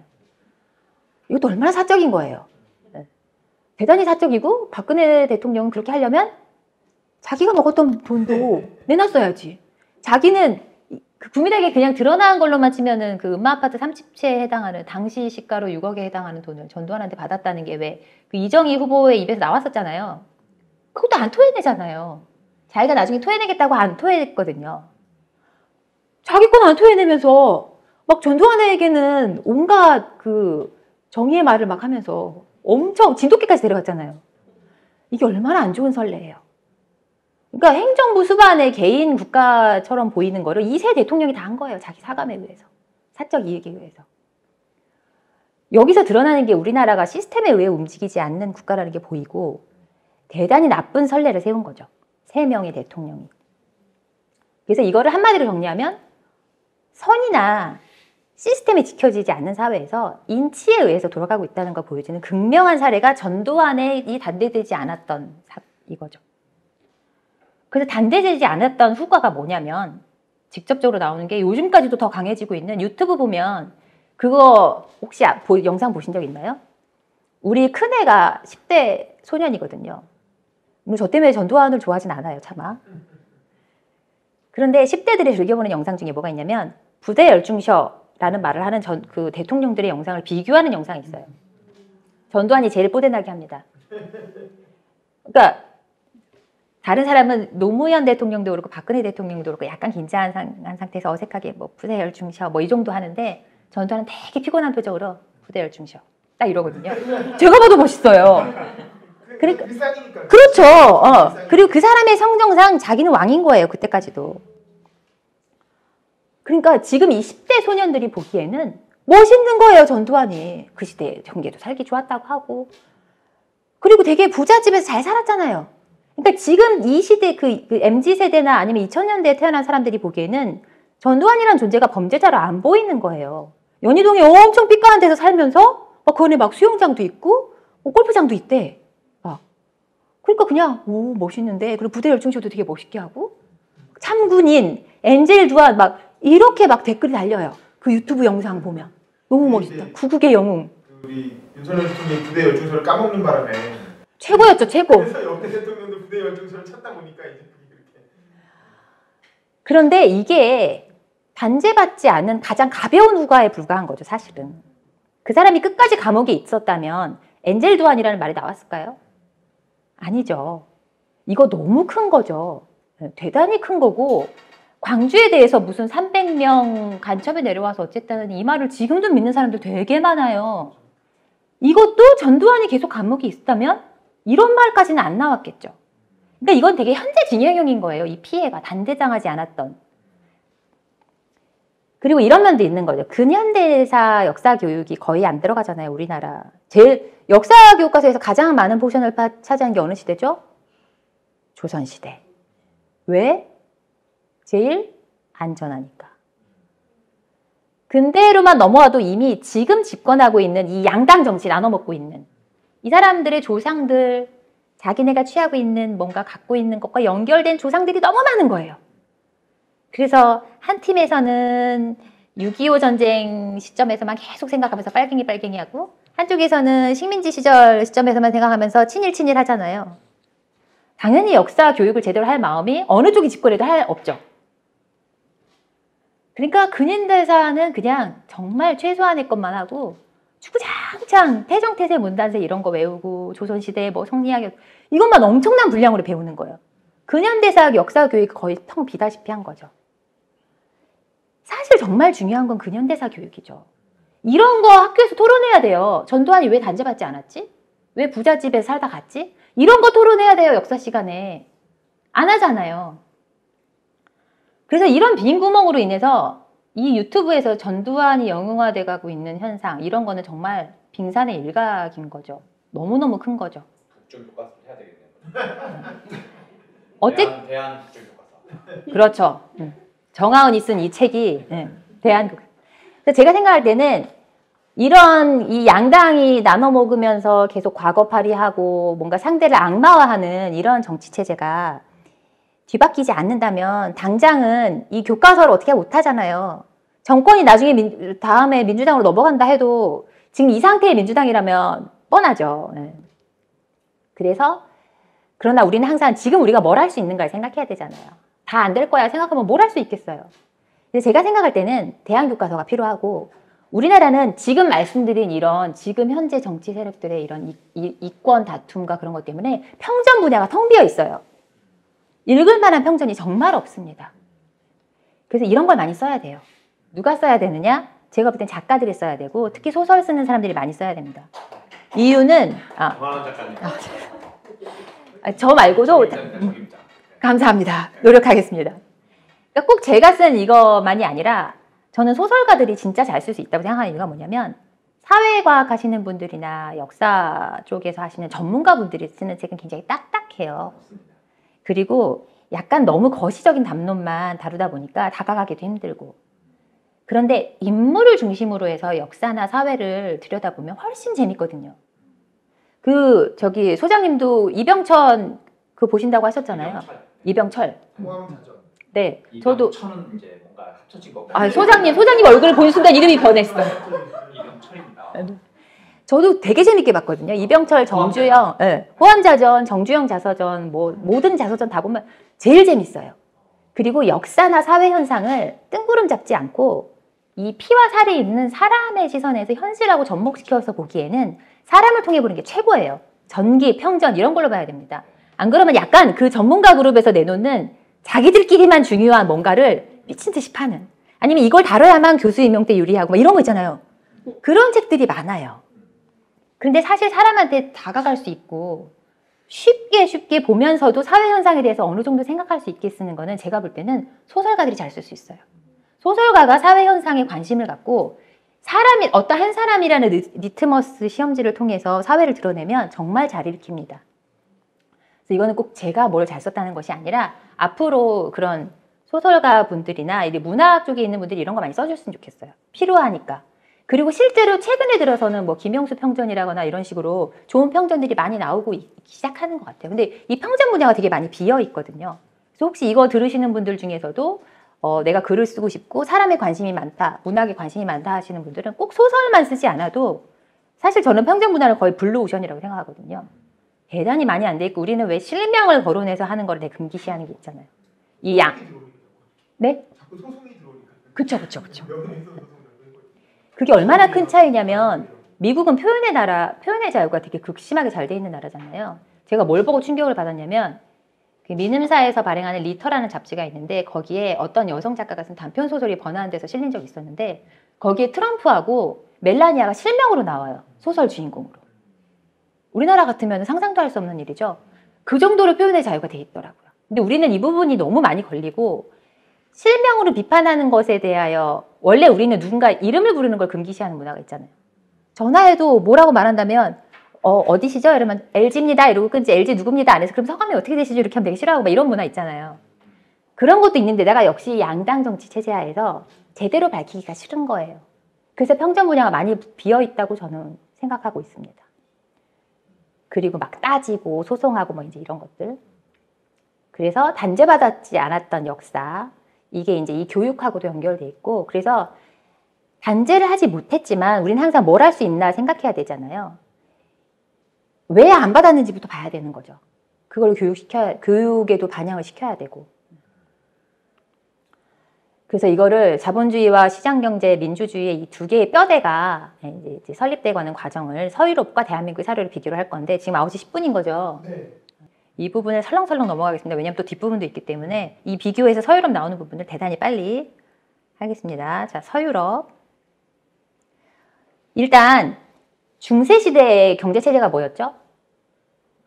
그렇죠. 봉건제. 네, 농노제.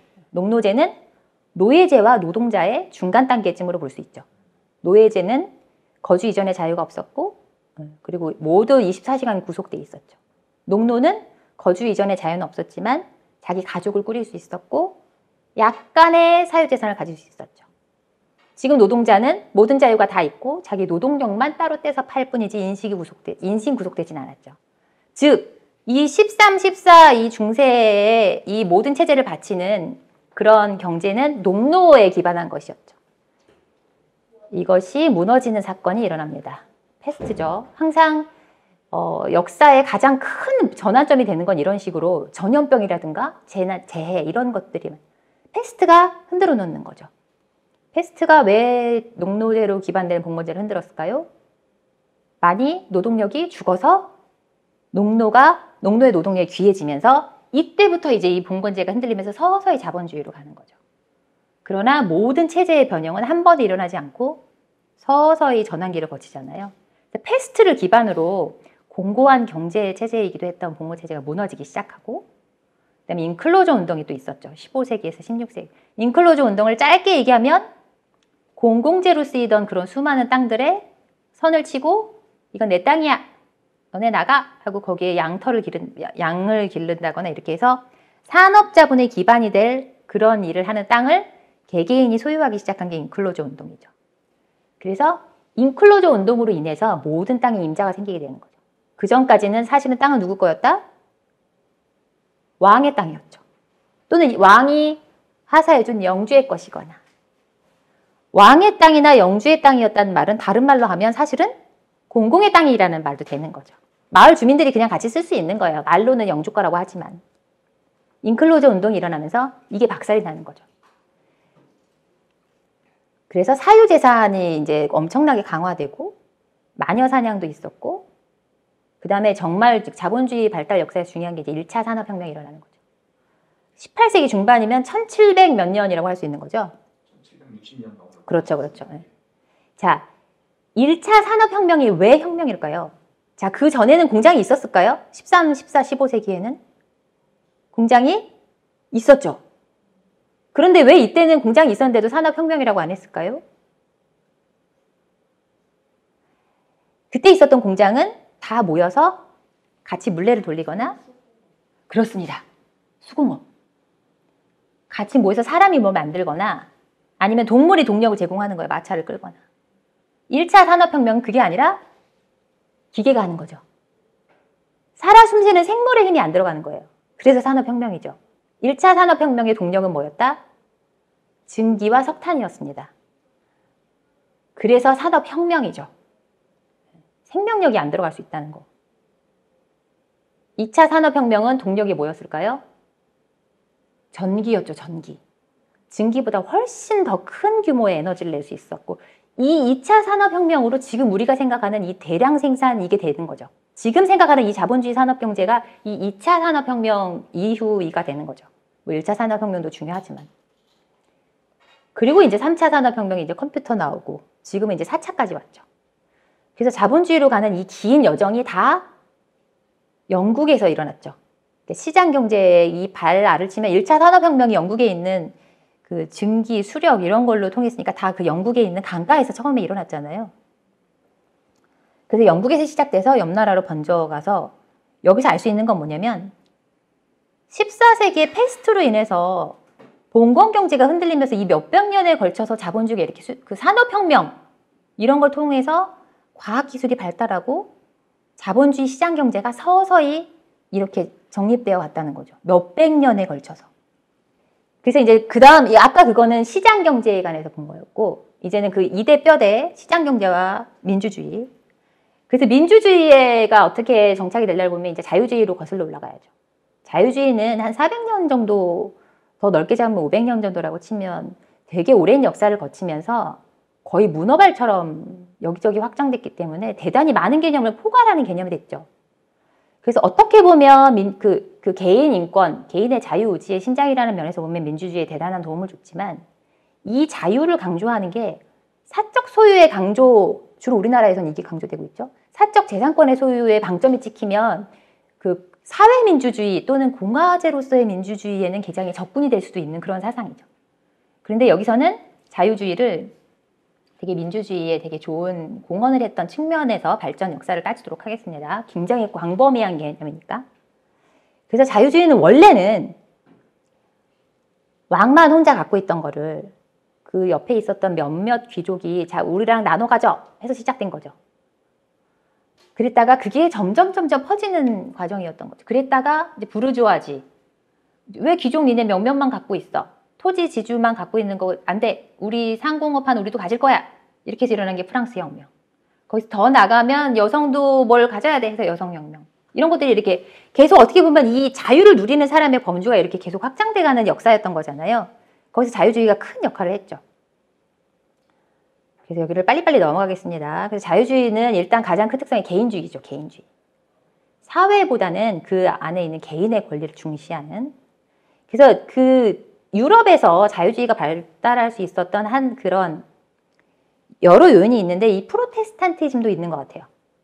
그래서 그 성당의 권위에 그 구교, 캐톨릭의 권위에 맞서면서 우리는 교황이나 이런 시스템 통하지 않고 개인이 신이랑 직접 만나는 게 중요해. 이랬던 그 프로테스탄티즘, 이걸로 인해서 개인이 발달한 신과 1대1로 대면하는 요거에도 문화적 뿌리를 찾을 수 있고, 또 하나는 그 개인의 욕망을 중시하고 긍정적으로 평가했던 이런 철학자들의 흐름도 있죠.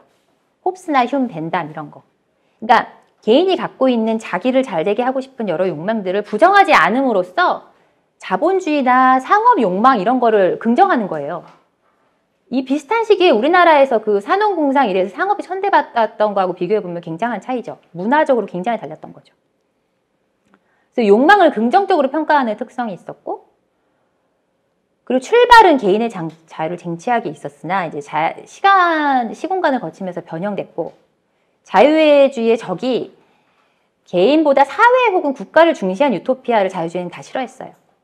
그래서 좌익 쪽의 유토피아 사상, 그러니까 자유주의가 적대시하는 거에 좌익 쪽으로 가면 공산주의가 있고 우익 쪽으로 가면 파시즘이 있는 거죠.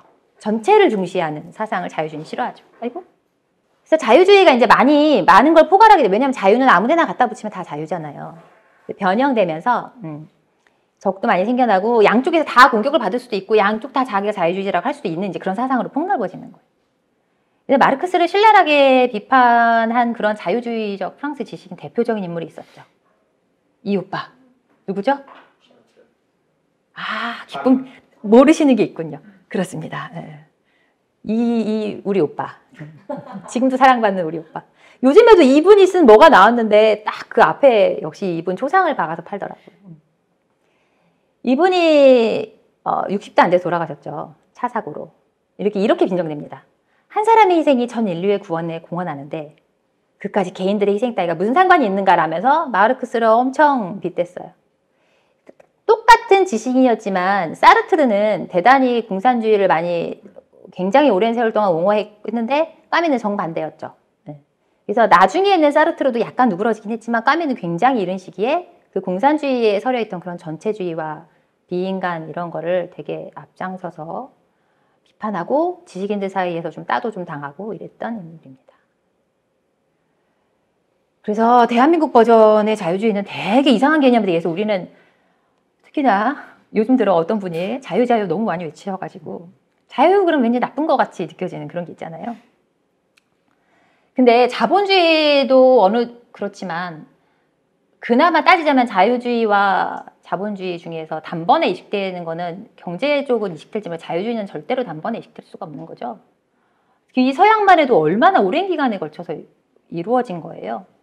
인간의 얼굴을 한 모든 생명체의 의지와 자유가 존중받아야 한다는 생각은 몇백 년 동안 사회 문화에 걸쳐서 대단히 오랜 시간에 걸쳐서 스며드는데 한국은 국가의 출발선에서 공산주의에 대한 적대 개념으로의 자유주의 개념이 형성이 됐기 때문에 지구상에서 자유주의가 뿌리내리기 가장 힘든 곳이 있다면 아마 한국이었을 것 같아요. 그래서 지금도 대단히 왜곡된 개념으로 들어오고 있죠. 그래서 자유주의가 반공의 도구 독재의 가면 역할을 했죠. 원래는 그런 것이 아니었는데 그 정치권에서 이상하게 오용하는 바람에 그래서 군부 독재 비판할 때 자유주의에 대한 개념을 좀 잡고 들어가야 되는 게 그 박정희나 전두환 같은 사람들이 자유민주주의 이런 말 되게 많이 입에 올렸잖아요. 지금도 어떤 분이 입에 많이 올리시고. 그런데 이 자유주의는 공산 독재로부터의 자유 개념이거나 아니면 사적 소유의 자유에 주로 방점이 찍혀 있었어요. 우리나라의 독재자에 해당하는 사람들이 내세울 때는. 그러니까 북한에는 공산주의라는 허울을 뒤집어 쓴 독재가 있었다면 남한에는 자유민주주의의 허울을 뒤집어 쓴 독재가 있었죠. 그래서 자유민주주의가 아니었는데 이제 17세기 자유주의 역사로 거슬러 올라가면 가장 먼저 있었던 거를 그냥 의미심장한 사건으로 보면 이제 1642년에 있었던 청교도 혁명. 이때 왕의 목을 잘랐죠. 영국에서. 1600년대에 왕의 목을 자른 사건이 있었던 거예요. 그래서 올리버 크로멜이라는 무시무시한 인물이 집권을 했었고 그 다음에 다시 왕이 돌아와서 찰스 2세, 제임스 2세가 자기 마음대로 막 하려고 했는데 역시 거기에 대해서 국회가 들고 일어나서 네 마음대로 하면 안 돼! 하고 뺏어왔죠. 그게 명예혁명이죠. 그래서 그때 뺏었던 주요 권리는 이거였습니다. 군대의 통수권과 재정의 관리권. 너 딴 나라랑 전쟁하려면 우리 허락받아야 돼. 그래야 전쟁에 들어가는 물자에 대한 허가권 내가 내줄 거야. 이게 국회의 기원이 되는 거죠. 이거를 벌써 영국은 1600년대에 다 한 거예요,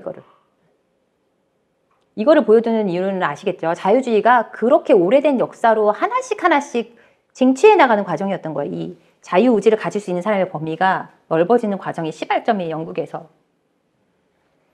그래서 어떤 나라에 대해서 파악하려면 가장 알기 쉬운 방법은 그 나라하고 사이가 안 좋은 나라의 지식인, 옆 나라의 지식인이 자기 나라를 비판하면서 쓴 책을 보면 자기 나라 비판하기 위해서 딴 나라 막 좋다고 하는 그걸 보면은 정말 이 나라에 대해서 많이 알게 돼요. 프랑스 지식인들이 유난히 영국에 대해서 되게 선망하는 책을 많이 남겼어요. 그 중에 하나가 볼테르였죠. 볼테르는 이렇게 말합니다, 영국을. 이성과 재능을 존경하는 나라고 재능만 있으면 누구나 성공할 수 있다. 그리고 이 부분이 중요합니다. 프랑스와 달리 귀족도 상공업에 종사하고 영국이 그래서 산업혁명, 경제적 번영을 누릴 수 있다는 거예요. 상공업 종사를 천박한 일로 여기지 않았기 때문에. 프랑스는 이런 게 안 되고 있었죠. 그래서 영국은 긴 역사를 통해 군주와 귀족과 민주주의가 상호 견제하는 이상적인 제도를 갖고 있는 나라다 하고 선망했어요. 일부는 사실인 것 같아요. 그렇기 때문에 영국은 단번에 여러 명을 확 죽였다가 다시 뒤집혔다가 확 죽였다 하는 프랑스식 혁명을 하지 않고 서서히 민주주의를 이뤄나갈 수 있었죠. 프랑스의 자유주의는 대단히 늦게 발화했습니다. 그 이유는 여러 가지가 있겠지만 이제 자본주의하고 연관시켜 생각해보면 종교적 자유를 박탈하는 바람에 상업적 번영을 억눌렀기 때문이죠. 이거를 노명식 교수 지금 돌아가셨는데 자유주의의 역사에 보면 이런 말이 나옵니다. 프랑스가 거의 한 150년 가까이 늦게 산업도 그렇고 자유주의의 측면에도 그렇고 되게 늦게 시작된 이유가 낭트 칙령 이거를 루이 14세가 무시했잖아요. 그때로 원인을 잡더라고요. 종교의 자유가 폐지되면 상인들이 어디로 가요? 종교의 자유가 있는 나라로 가죠. 그래서 네덜란드가 가장 먼저 상업적 번영을 구가했던 거죠. 그 자유가 보장돼 있었기 때문에. 그래서 이렇게 원인을 찾기도 합니다. 자유주의가 일찍 발화하지 않았던 것은 신앙의 자유를 억눌렀기 때문이다. 그리고 18세기 프랑스의 자유주의가 늦어졌던 것도 이렇게 경제적인 관점에서 많이 보고 있고요. 튀르고라는 좀 약간 유능한 그런 재무 총감이 있었는데 이 사람이 실각을 하게 되는 바람에 이제 결국에는 프랑스 혁명이라는 어마어마한 민난에 직면하게 되는 거죠. 그래서 이 튀르고가 계속 재임해서 적자 재정을 막았다면 혁명이 안 났을 수도 있다 이렇게 분석하는 학자들도 많이 있습니다. 그리고 76년에 미국 독립혁명이 일어났고 이 영향으로 프랑스는 더더욱 혁명 사상이 무르익게 됐죠. 그래서 이겁니다. 영국이 개혁을 통해서 점진적으로 완만한 진보를 이루었다면 프랑스는 그때그때 해야 되는 개혁 조치를 안 하고 계속 뒤처지다가 현실과 제도 사이에 엄청난 괴리가 생겨서 폭발적인 민난을 맞게 되는 거죠. 이게 우리나라에 시사하는 점도 되게 많죠. 그래서 따져보면 1642년과 1789년 사이 147년이라는 시간차를 두고 중요한 혁명이 일어났던 거예요. 이 청교도 혁명을 최초로 보게 된다면. 그래서 몇백 년에 걸친 건데 그 중에서도 영국이 그나마 점진적으로 했고 이제 뭐 십자군 전쟁으로 인해서 상업이 발달하고 그것이 자유주의를 촉진했다 이제 이런 것도 있고요. 그래서 상업이 얼마나 자유주의를 촉진하는지에 대한 얘기도 있고 그래서 상업은 편견을 치유해주고 요즘에 소장님 그 기업에 대해서 그런 거 많이 쓰잖아요. 이거하고도 되게 일맥상통하는 얘기 같아요. 물자의 교류는 지식의 교류를 그쵸? 낯선 이 지식이 왔다 갔다 하잖아요. 물건 팔고 사고 팔다 보면. 그러는 사이에 사람들로 하여금 독립정신과 자유의식을 일깨워주는 동시에 국제 간의 평화를 촉진시킨다. 그래서 상업의 발달이 중요하다. 이제 여기서부터는 대한민국의 시장경제 자본주의 역사를 아주 간략하게 보겠습니다. 지금 우리가 살펴본 바에 의하면은 중세 그 서유럽으로 다시 돌아가 정리해보면 14세기에 패스트가 발발하면서 농노제가 흔들리는 걸 시발점으로 본다면 그때부터 거의 400~500년에 걸쳐서 시장경제가 발전해 온 거죠. 산업혁명이라는 중요한 기술 발전도 자생적으로 일어나서 이루어졌고요. 우리나라 산업혁명이 있었습니까? 우리는 만들어진 걸 통짜로 갖고 온 거죠. 엄청나게 빠른 시간에 그걸 해낸 거죠. 그러니까 대단하다면 대단할 수 있는 거죠.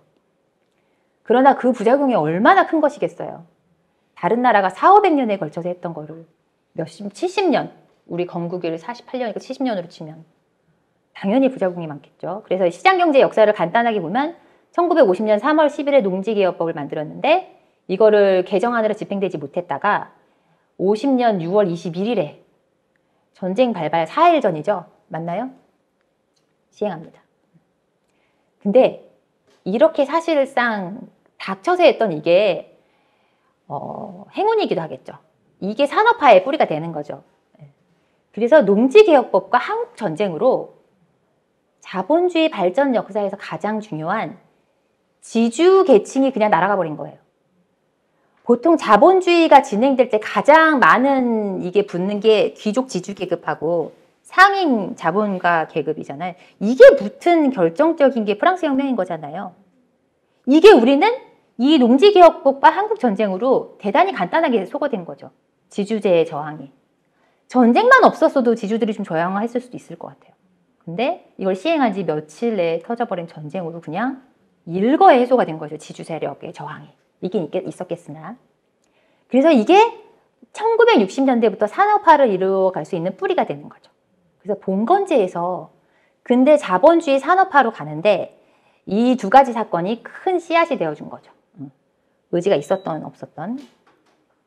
그리고 산업이 이제 이렇게 이제 뭔가가 백지 상태에 놓인 지주 세력이 백지 상태에 놓인 상태에서 산업이 어떤 식으로 발화했는가.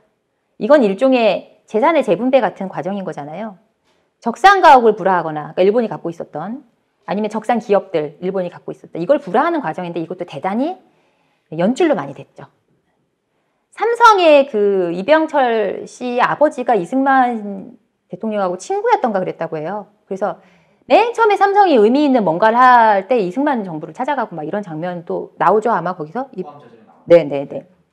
그런 식으로 첫 출발부터가 이 중요하게 백지화된 상태에서 나라의 중요한 재화를 배분하는 과정이 사실은 이때 첫 출발부터 자본주의 시작에 이게 연줄로 시작된 거죠. 아니면 미군 관료. 그래서 그때 미군에서 통역을 하거나 이랬던 사람들의 주변 사람들도 많이 적상 기업이나 적상가고 불화해가고 이런 식으로 시작도 되게 급작스럽고 행운도 있었으나 역시 연줄로 시작한 그런 시작이었죠.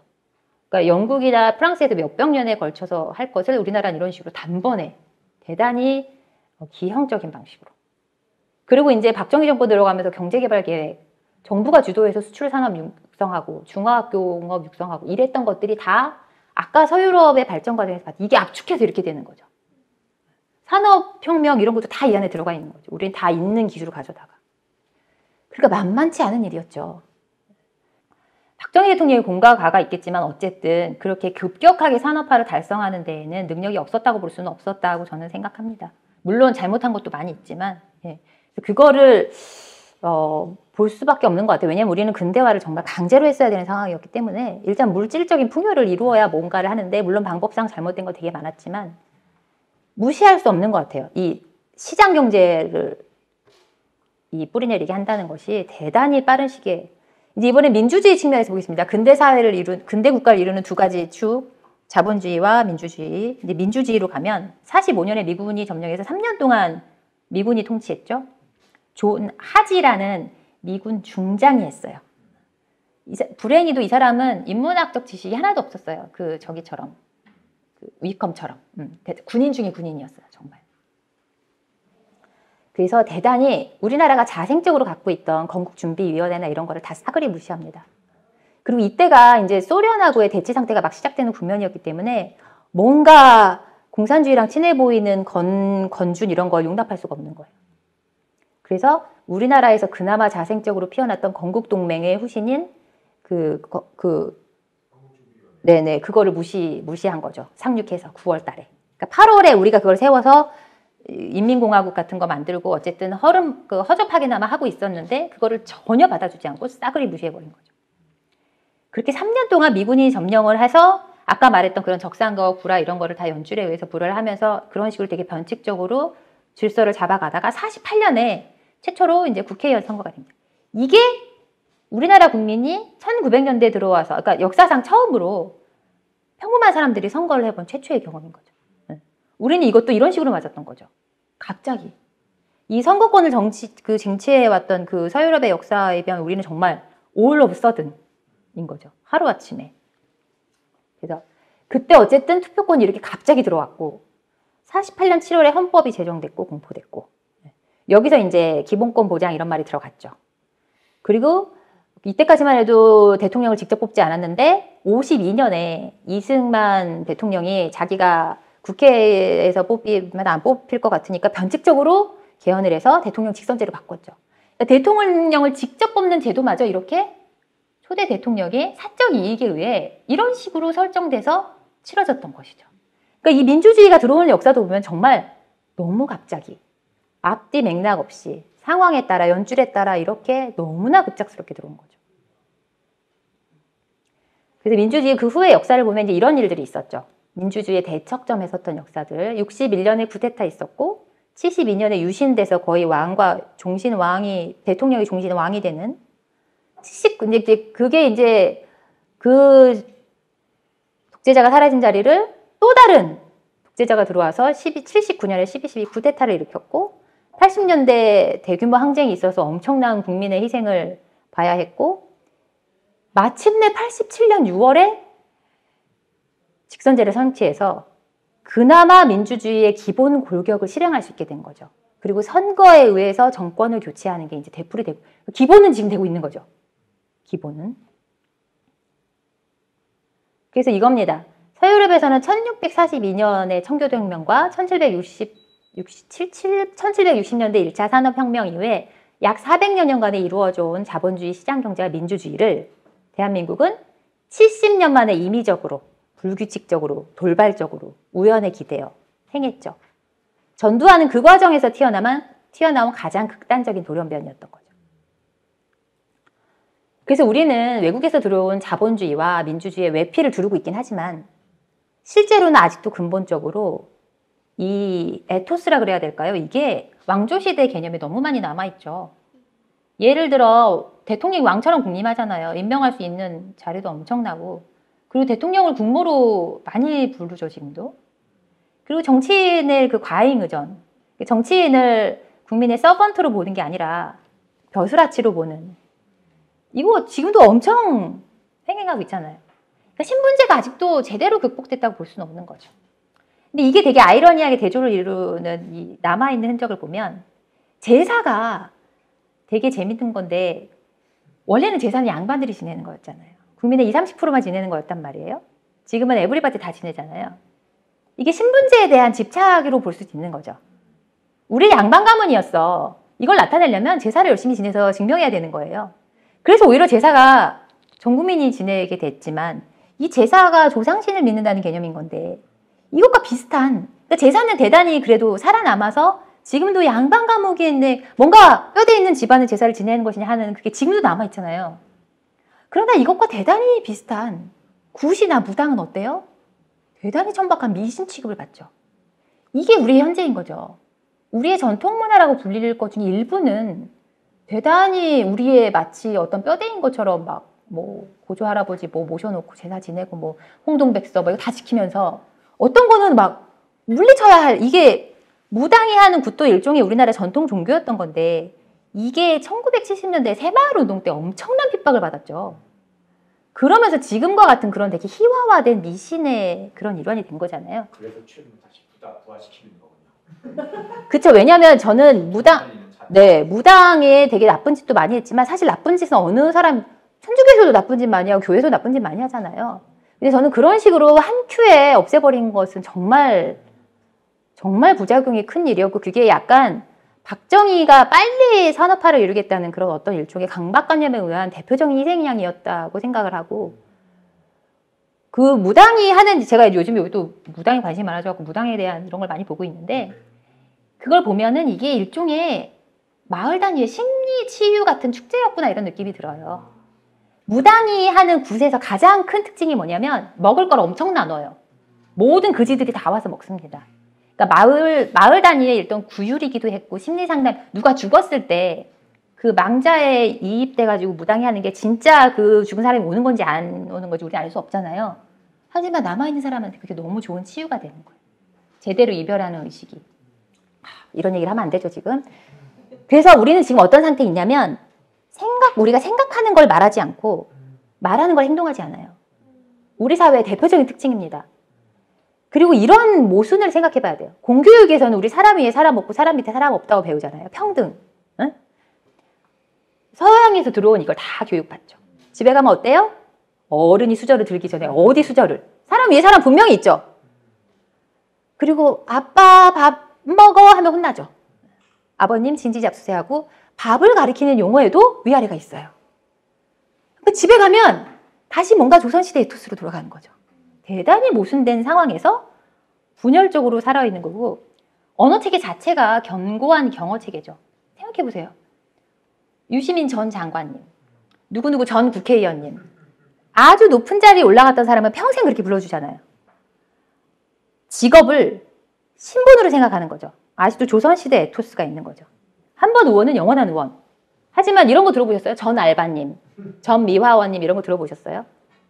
신분 고하 체계에 대한 뿌리 깊은 이게 남아있는 거죠. 그래서 우리는 지금 너무 이게 혼재되어 있는 문화 속에서 너무 혼란스럽게 살고 있고, 진짜 생각하는 걸 말할 수가 없는 그런 너무 복잡하게 섞여 있는 데에 살고 있는 거죠. 그래서 역사 문화적 시층이 있는 거잖아요. 여러 시간대가 지금 다 쌓여 있는 거죠, 우리 현대사에. 여기에 대해서 정치권이 어떻게 대처했나를 보면, 쿠데타 출신 독재자들은 입으로는 정의, 당 이름도 민주정의당 이런 거였죠. 그런 거 외치면서 실제로는 유교적 가부장주의 정서에 아주 충실했습니다. 의리.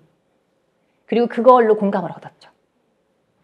박정희는 항상 한국식 민주주의 외쳤고, 전두환은 김대중이나 김영삼이 미국에 기대서 이게 민주주의의 그 동력을 얻으려고 하면 그거를 외세를 등에 업고 사회를 혼란시킨다는 걸로 많이 비난했어요. 거기에 많이 동조했고, 또 특히 더 나이 든 사람들이거나 더 뭐라 그래야 될까? 옛날 왕조 정서가 더 많이 남아있는 사람일수록 김대중, 김영삼이 미국에 기대는 것처럼 보이는 거에 호소하면 되게 잘 먹히는 거예요. 왕조 시대 에토스가 그대로 남아있어요. 그래서 쿠데타 당시에 전두환은 자기를 되게 강하게 비난하는 위컴을 식민지 총독이라 그러면서 일부러 조장했어요. 그런 반외세 감정을. 그러니까 이런 우리나라의 복잡하게 얽힌 역사적, 문화적 시층에 대한 거를 대단히 영리하게 이용해 먹는 거죠. 지금도 사실은 생각해보면 우리나라 사람들의 민심을 얻거나 배반하게 되는 가장 강력한 건 뭐예요? 배신자 프레임이죠. 배신자. 그것도 배신의 정치. 그렇죠. 배신. 이것도 뭐예요? 유교, 인치 이런 거의 잔재인 거잖아요. 한 번 의를 맺은 형제 이런 거잖아요. 잘못을 했으면 이 사람을 단죄해야 되는데 한 번 형님으로 모셨으니 의에 충실해야 되는 이 정서가 너무 강하죠. 그래서 시간상 이제 이 부분부터 정말 재밌어지는데 생략하고 결론으로 가겠습니다. 되게 재밌어 보이죠? 정말 책에 나와요. 배우자도. 네. 그래서 진짜 재밌는 부분을 못하지만 네, 책으로 보시면 될 것 같고 한마디로 저는 이제 마지막 결론 부분이 이렇게 말합니다. 전두환은 우리가 지나온 한 세기를 보여주는 인물이고 시층이 겹겹이 쌓인 한반도의 20세기를 보여주는 절단면 같은 인물이었다. 네, 이렇게 얘기를 하죠. 그래서 약간 국뽕적인 말도 좀 나와요. 결론이 너무 슬프진 않습니다. 그래서 이제 마지막으로 제가 하고 싶은 말은 우리는 지금 각자 우리 피부 밑으로 너무 다르게 각자의 계층, 각자의 역사, 각자의 성향, 각자의 이걸 다 다른 걸 갖고 있잖아요. 우리 안에 너무나 다른 근대성을 갖고 있는 거예요. 어떤 면에서는 대단히 앞선 생각을 갖고 있지만 어떤 면에서는 내가 의식하지도 못하는 사이에 왕조시대 에토스도 그대로 갖고 있고 그래서 현재 한국 사회에서 보편적으로 모든 사람이 동의할 수 있는 거는 사적 소유권 개념뿐이 없습니다. 소유, 이거 누구 거야? 건드리면 안 돼. 이거에 대해서는 아무도 말하지 않아요. 이거 외에는 모든 사람이 동의할 수 있는 명제가 하나도 없어요. 그래서 소비자 정체성만이 모든 사람이 갖고 있는 정체성이 되고 거기서 연유하는 것들이 요즘에 정말 폭발적으로 나오는 왜 학부모가 교사한테 전화해서 갑질하는 것도 소비자 정체성인 거잖아요. 오직 자본주의적인 사적 소유권에만 우리가 모두가 통용되는 동의를 이룰 수가 있는 시대를 살고 있는 거예요. 왜냐하면 너무나 혼재되어 있기 때문에. 그래서 전두환이 상징하는 건 그렇게 혼재된 근대를 상징하는 거고 우리는 아직 근대 민족국가를 제대로 세워서 이뤘는가 하면 물음표인 상태에서 그 근대 민족국가가 다음으로 넘어간 게 이제는 포스트 약간 제국주의 같은 이렇게 양진형으로 하는 이쪽으로 이제 넘어가고 있잖아요. 근대 민족국가에서. 그리고 다국적 기업이 사실은 국가를 능가하는 이걸 쥐게 되는 대장의 다른 국면으로 넘어가고 있잖아요. 그러니까 우리는 근대 민족국가를 아직 제대로 사실은 에토스적인 차원에서 되지도 않았는데 이로 넘어가고 있는 거예요. 그러니까 이미 섞인 시층만 해도 조선 왕조 에토스, 근대 국가 에토스, 산업 발전을 이루었다는 거기에 이제 이 포스트 근대 국가 에토스가 다 섞여 있고 각자 다른 이 에토스를 갖고 있는 거죠. 그래서 각자 딴 얘기를 하고 있는 거죠. 너무 다른. 그래서 다 서로 너무 기가 막히고 서로를 악마화하게 된 이런 상태에 있는 거죠. 이게 결어지만 이렇게만 끝나면 너무 슬프기 때문에 제가 책 끝에는 국뽕도 약간 넣는데 그건 뭐냐면 하지만 바꿔 말하면 제2차 세계대전 이후에 독립한 독립국 중에서 자본주의와 민주주의를 동시에 이 정도로 발전시켜서 성공한 나라는 우리나라밖에 없습니다. 그러니까 우리는 해낼 수 있는 민족인 거죠. 국가인 거죠. 라는 국뽕을 덧붙이면서 오늘 발표를 마치겠습니다. 일단 그 집필하게 됐던 그 이유는요. 제가 원래 대통령 4명에 대해서 쓰려고 하고 있었어요. 제가 원래 역사 덕후라서 이거 제가 많이 방송 같은 데서 많이 했던 얘기였는데 그러니까 전두환 노태우를 1권으로 하고 그 다음에 노무현 문재인을 2권으로 해서 그러니까 각각 같은 직종에 종사하는 친구들이었잖아요. 두 번째 커플도 그렇고. 두 친구네요. 그렇죠. 그래서 1권은 두 군인, 2권은 두 변호사 해서 이렇게 세트로 낼 생각이었어요. 원래. 재밌겠네. 제가 이걸 언제 생각했냐면 문재인 대통령이 당선됐을 때 그 생각을 했어요. 이거 되게 특별한 거잖아요. 친구끼리 권력을 주고받는 것도 한 번 일어나는 것도 되게 석유사의 유래가 드문데 그런데 더 재밌는 건 이 두 친구가 너무 달랐어요. 성향이. 맞아요. 노무현 문재인도 얼마나 달라요. 전두환 노태우도 미친 듯이 다르죠. 네. 이거를 이렇게 비교 대조하면서 사회를 드러내기 너무 좋을 것 같았고 특히 노무현 문재인 파트는 지금 완전히 정치의 사법화가 이루어지고 있잖아요. 그 지난 대선은 그 변호사와 검사의 싸움이었던 게 지난 2번 대선이 연속으로 그랬죠. 그리고 지금 이 삼권을 뭐라 그래야 되지? 헌법재판소 소장, 대통령, 뭐 국회 뭐 이런 수장들이 다 서울대 법대 출신이에요. 네. 그러니까 완전 사법에 종속화가 되는 이런 현상을 드러내는데 이 노무현, 문재인 둘을 그리는 것도 사회를 드러내는데 되게 좋은 소재라 생각해서 이 내 대통령에 대해서 쓰려고 자료를 모으고 있는데 첫 번째 등장인물은 전두환 씨가 돌아가셨어요. 책도 다 쓰기 전에 말이야. 다 쓴다고 그렇죠, 그렇죠. 그래서 아쉬웠는데 이 사람들의 반응이 저는 너무 흥미로웠어요. 왜 이렇게 슬퍼해? 33년 동안 가만히 있었으면서. 그런데 더 슬픈 거는 되게 체념적으로 그냥 그걸 당연시 여기는 거예요. 어차피 처벌할 수 없었고. 근데 그 다음부터 이제 그 부분이 너무 궁금했어요. 왜 무릎을 안 꿇었지, 이 인간이? 우리나라 어쨌든 법치주의 국가인데. 그래서 여기에 천착해서 이거를 밝혀줄 만한 책을 보고 싶었어요. 원래는. 왜냐면 저는 4명을 쓸 생각이었으니까. 그래서 찾아보니까 그런 책이 없어요.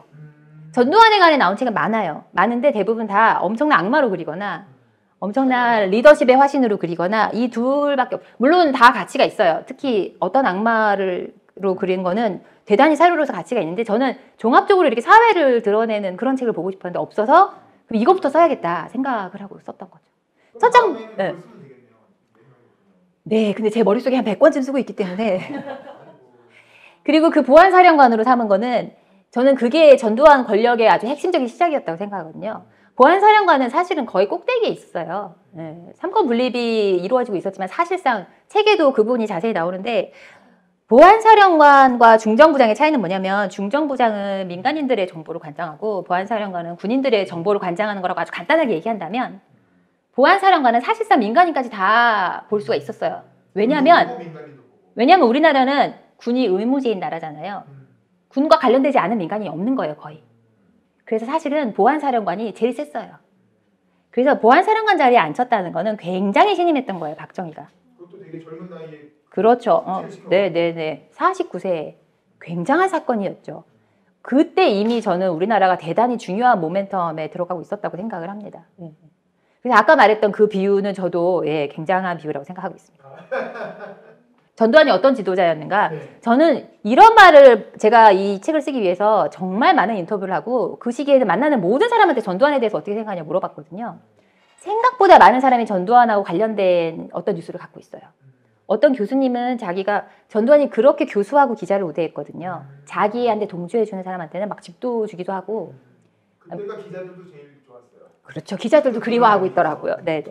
교수들한테는 막 그 아파트 그런 것도 되게 특혜를 주거나 싸게 어떻게 이것도 있지만 교통지도원 신분증을 줬더라고요. 그게 뭐예요?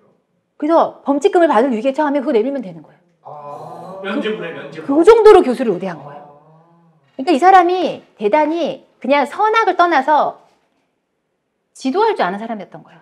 자기 보위 세력을 유지할 줄 알았던 사람인 거예요. 철저하게 그리고 돈을 뿌리면서 끝까지 유지했잖아요. 그러니까 무릎을 안 꿇을 수 있었죠. 보위 세력을 유지했기 때문에 돈 훔친 돈으로. 그래서 저는 전두환에 대해서 분명히 리더십이 있었어요. 출중한 리더십이 있었고 인재를 적재적소에 쓰는 능력은 탁월했습니다. 진짜. 김재욱 씨 발탁해서 정권을 주거나 이런 건 정말 타고난 리더십의 요소였고 군 지휘관이었을 때도 밑에서 일했던 사람은 긍정적으로 많이 평가해요. 진짜 열심히 하고 한 번 발령이 나면 100일 동안 집에 안 가면서 집 주변의 지형이 외울 때까지 지도를 들고 다니면서 보고 그 자기 밑에 부하들 이름을 다 외웠다 그래요. 다 형제처럼 정말 따뜻하게 대주고 그래서 되게 그렇게 생각하는 사람도 많이 만났고 다만 정치적 야용이 너무 심했다는 거. 그러니까 이 사람은 자기의 이너서클에 있는 사람한테는 진짜 좋은 사람이었던 거예요. 네. 그래서 저는 한마디로 정의한다면 자기하고 가까운 사람에게는 더없이 따뜻했던 인물.